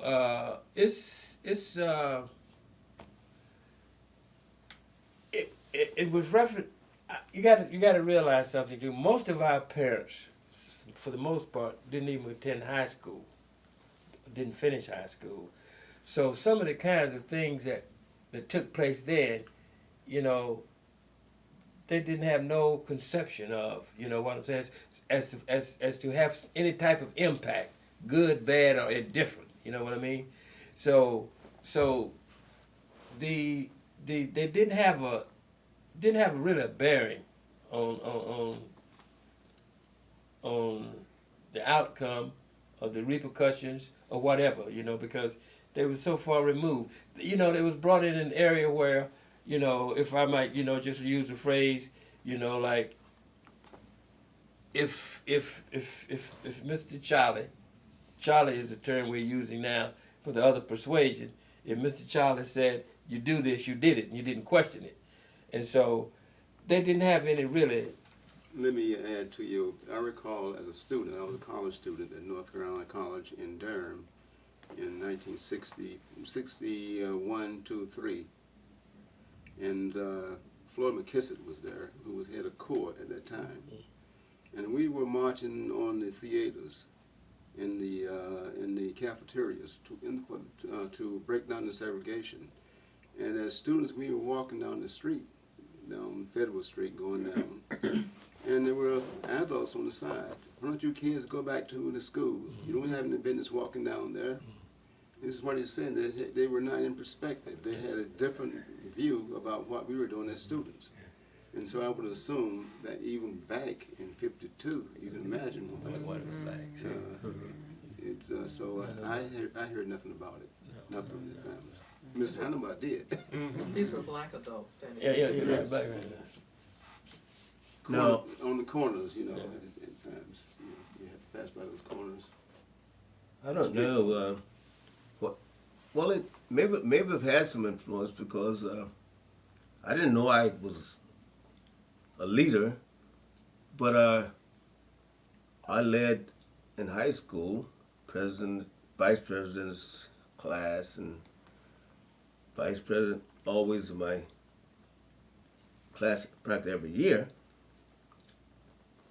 Frederick Thompson, who was a part of the committee, always came out number one because he was a very smart guy. But when I got into college, that followed me. My sophomore year, president of class, junior year, president of class, senior year, president of class, and also president of my college student body. Now, that was very important as I think back on it. But I never looked at myself as a leader, but maybe it's other people looked at it that way. Because I don't think I had the influence from my parents. It was innate. And part of it was the kind of teachers that we had at the high school. Very important. They were serious and dedicated teachers. It wasn't the education that we were getting. No, that wasn't the problem. It was the facility and how those things could advance our education. I wanted to say that at one point, my husband was president of the Acton High School Alumni Association for 13 years. And at one point, I said to him, there are many students that don't know about this walkout. They don't know how we got this gymnasium. All they know is it's there, therefore. So I said to him, I said, Reggie, should we call Frederick Thompson, because I knew he was one of the leaders, and ask him to tell that story, or what have you, so that we can put it up in our gymnasium or share it with the students, you know, that come along. And so he said, well, yeah. He said, call him. So I called Frederick, and he told me a lot of things, even though I walked out, a lot of things that we didn't know. And he wrote me a letter, and honest to goodness, I don't know where that letter is today, because it would be priceless if I could find it. Yeah. But when he wrote that, what Reggie and I did, we sat up night after night, like putting that story, and he called John, because your name is attached to the story. And I keep it in my house. It's downstairs, you'll see, where he put it on the computer and wrote that story out. And he put it up in the gymnasium. But when we have our reunion, you know, the people come back, they're so excited about seeing each other. A lot of times they don't take the time to really read it. So I have suggested with our DC chapter Alumni Association that when we have our banquet, because we have a banquet every year, is that we need to make a PowerPoint presentation, because the sound system in our gymnasium is not that great. And you sit with your classes and everybody's talking, and in the back they can't hear a lot of. So I said, if we did this PowerPoint presentation, it would get everybody's attention, and we would tell that story. And my niece said to me at one of our meetings, she said, you, my aunt, you sitting here, you never told me how we got this gymnasium. I said, your mother was head of the cafeteria at Acton, and she didn't tell you. But they didn't talk about it for many reasons, and one was probably the backlash that they could have gotten, what have you. But he and I sat up in that up in the office, and he put it on the computer, and it is hanging in our gym. But I think we could do more in getting it out to our alumni. So I hope we can do that presentation that way. Y'all think that's a good idea? Yeah, I think we all appreciate the walkout and what the class of 52, how they organize it. We appreciate it more every year. Yeah. And as we grow older, we understand the importance of it and the impact that it has had on our lives. But now my parents, my father did go to college. He went to college 1 year, went to St. Augustine College in Raleigh. And then the family that was supporting him, the money ran out, so he never finished. My mother never went to college, but he did impress upon us to go to school. And so, but as far as that walkout, it really is important. I see the significance of it much more. But we need to tell our story. Yes. We need to continue to tell it. We really do. We don't do that well enough. What about the, can you talk about that? To what degree the status we've applied for? Start, What, well, The president. you talking preservation? Yeah.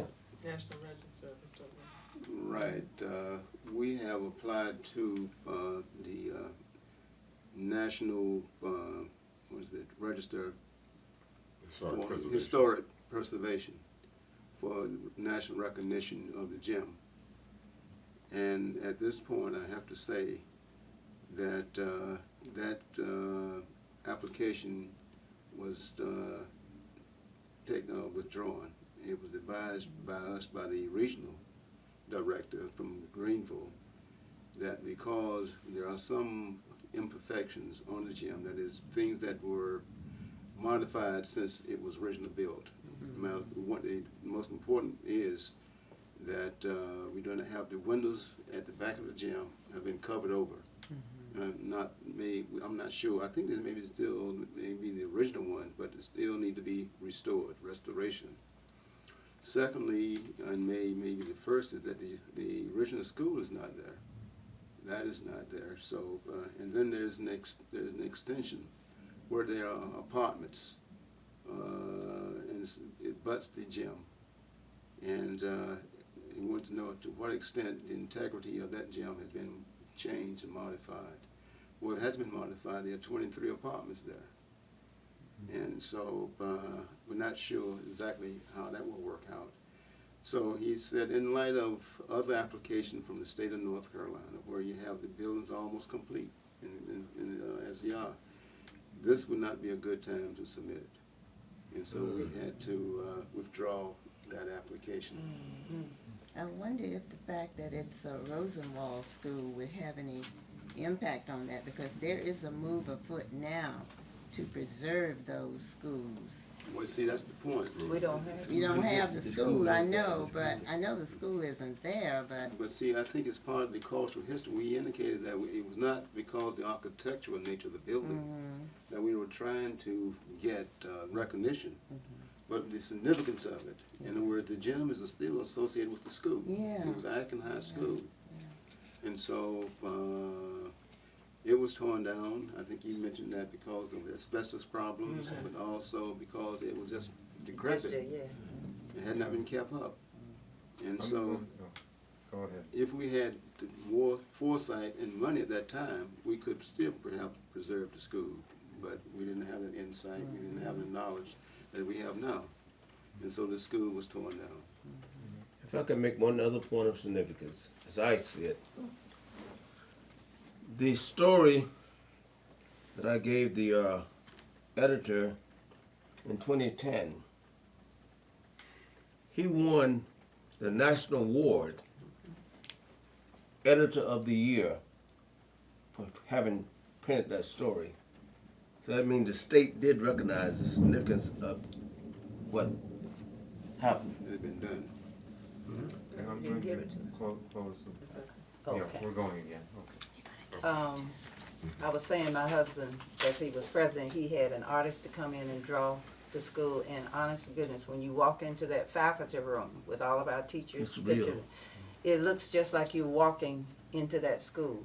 So that was his way of keeping that school preserved and alive for us. It So looks real too. It really does.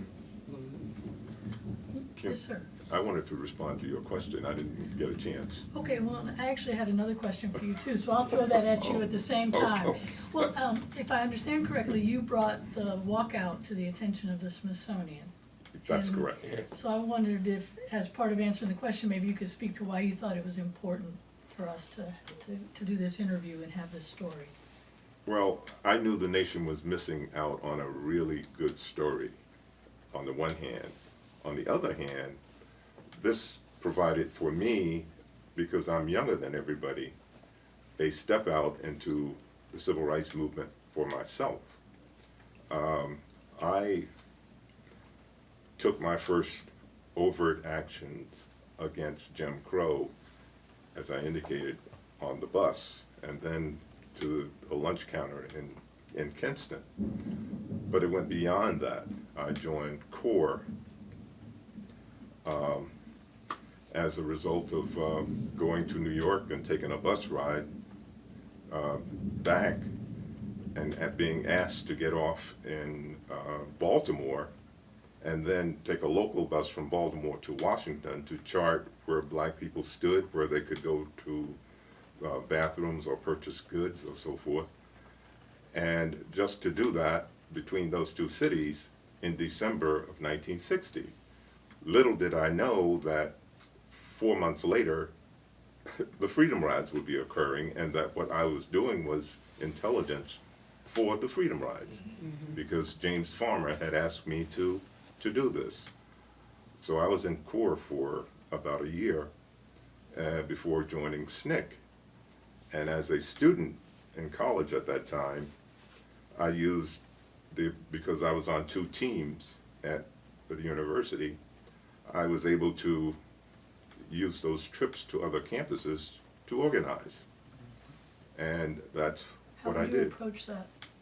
How did I?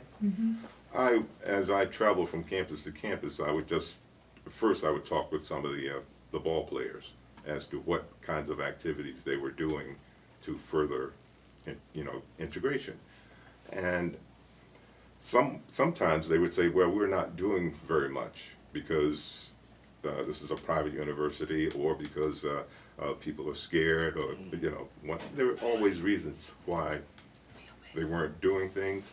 So I would encourage them that, here's a way to take that step.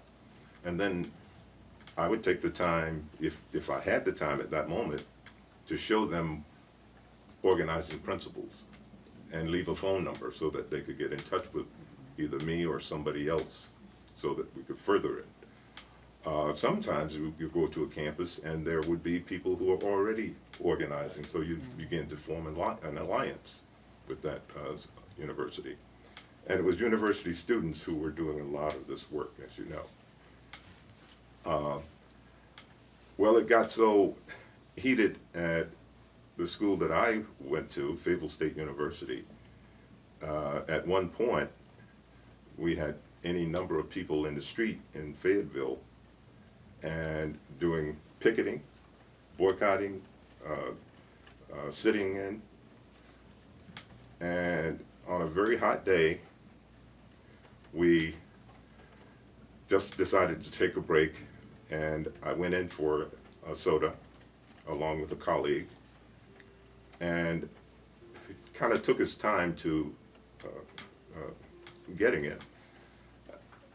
So I just kind of leaned against the stool. We didn't intend to sit.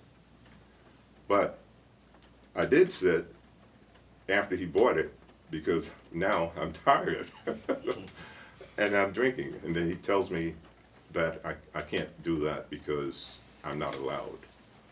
That's when I really got comfortable on the stool. So he calls the police. Police comes, and the sergeant, he has his name and badge number right across here. And he begins to question me about my draft card. Well, I knew that I did not have to produce my draft card. He wanted my identification. So he began to harass me, basically. At which point, soldiers from Fort Bragg, from Connecticut and New York, who were sitting nearby, white soldiers, began to get angry at him and just told him in salty language to get out. Well, I had to kind of counsel them to, hey, take it easy, this is our fight, we'll get through it. Well, he goes out and brings the police chief of Fayetteville, North Carolina, back in. Long story short, they take me into custody to Pope Air Force Base, the FBI office. Since I wouldn't identify myself, they were going to make me identify myself. So they took me to the FBI office, at which point they asked the FBI agent to have me produce the draft card. Back in those days, you had to carry it. If you didn't, you were going straight to the Selective Service Board. And, well, I had it, so the FBI agent, we were in a separate room, he asked me for it, and I said, yes, I do have it, but I'm a student, and I'm here on false pretense, and I don't really need to show it to you. He says, well, I really do have to cooperate with these guys. I said, okay, if that means whatever happens to me, the blood is going to be on your hands. He says, well, I have to cooperate with these guys. So I showed it. They take me back to where they pick me up.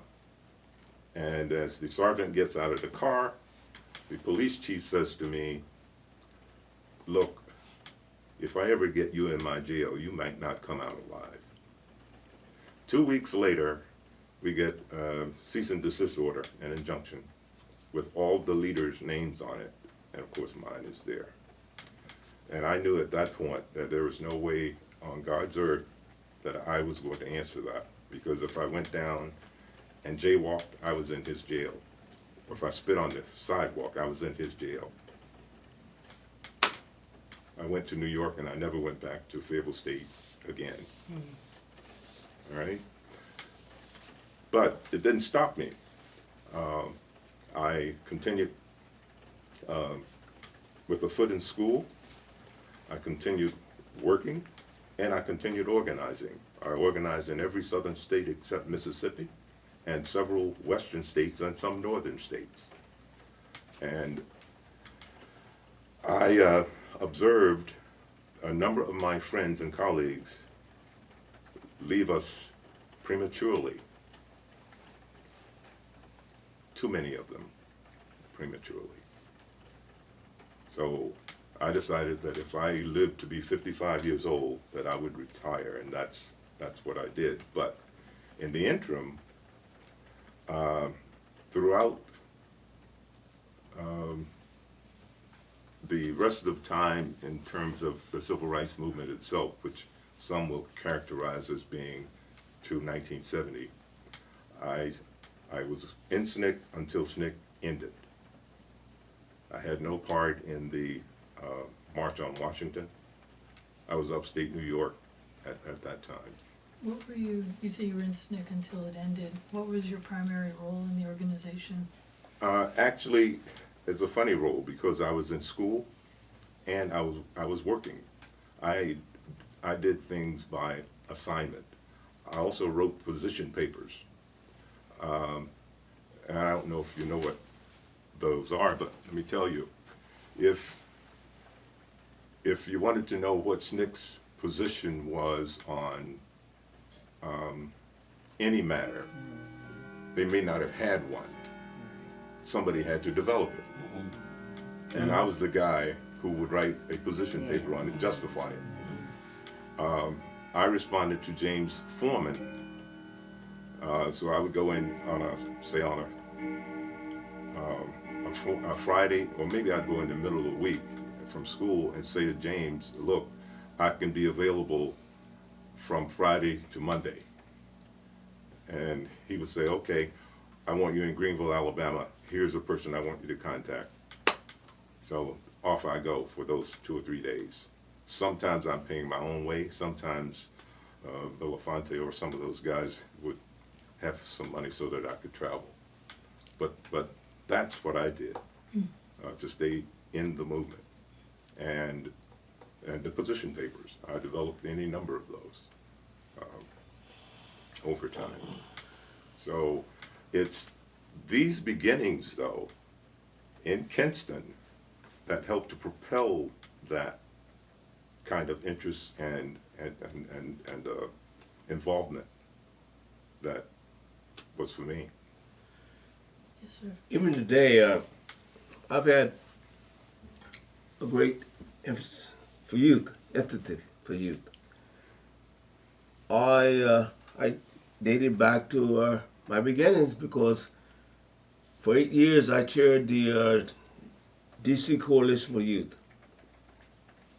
Dr. Edelman was one of the members. 40 dues paying youth organizations we had, and I chaired that for 8 years. And we were primarily responsible for putting Marion Barry's youth summer program together in terms of a work program. And we closed down the old receiving home and a lot of other things that we did for youth. But there were 40 agencies or more that was in that coalition. So I can say that probably some of the things I did. Now, Eleanor, I'm surprised at you. This kid, I get angry with her because she doesn't like to talk about something that's so significant. Would you please talk about it? Well, we really may not have a lot of time, but what he's talking about is while I was a teacher, and I've always had an affection for helping youth, like he said. I'm in the arts. So before I retired from DC Public Schools in 1993, I formed this boys choir. We are now in our 20th year. We're celebrating our 20th anniversary.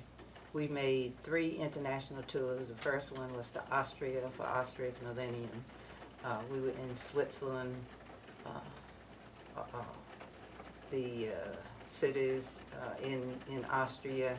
Then we went on to Paris, France. Second tour was to England for the International Children's Choir Festival. Boys took on each tour probably 25 to 27, 30 boys. The third one was to China for the Pre-Olympic Music Festival. And we have been invited this year to Italy. So I'm hoping that I can hold up so we can do that one. but it's a long story about that choir. And John brought it up. He wanted me to let you know about it. But that, I guess from my youth, you know, trying to help our students open their eyes to a larger world than what they are actually a part of and seeing other environments. This has been my passion to help boys to do that, and it has worked for so many of them. You know, they keep in touch. Right now I have one on Broadway. He's playing for Motown, which is the big musical now. Boston, they're all over, you know, opera. Not all of them go in music, but they are the ones that keep in touch. They're successful. We sing each year with the Morehouse Men's Glee Club, which John has heard. We have a partnership with them where the boys have dinner with them. They talk about college life, that kind of thing. So that's my challenge in my retirement is to keep up with these boys and to keep them, you know, thinking on a larger plane and letting them know that they can become whatever they want to, but they have to have the exposure so they can know what they can become. So that's just a short part of life. Thank you, dear. Well, thank you all very much. I think that we could obviously talk about quite a bit more, but it's been a wonderful interview, and we also have your biographical information to fill in. And I think I forgot at the beginning, I should say that John Bishop is here filming, and Elaine Nichols is here with the Smithsonian, also part of the interview. And thank you again very much for the interview and for your wonderful stories. And I'm sorry we don't have several days. I was going to say, if you want to come back, I would be happy to host you. But it's been my pleasure to have you, and it's been my pleasure to sit here with my colleagues to hear part of the story that I didn't know about. I guess each one of us shared something that the others didn't know about. So it's just been a wonderful way of bringing us together and, you know, hopefully supporting our alma mater. Thank you. Thank you. Okay, go. Thank you. Now, I know we have time. What food? You gotta eat this food. This has been a presentation of the Library of Congress and the Smithsonian National Museum of African American History and Culture.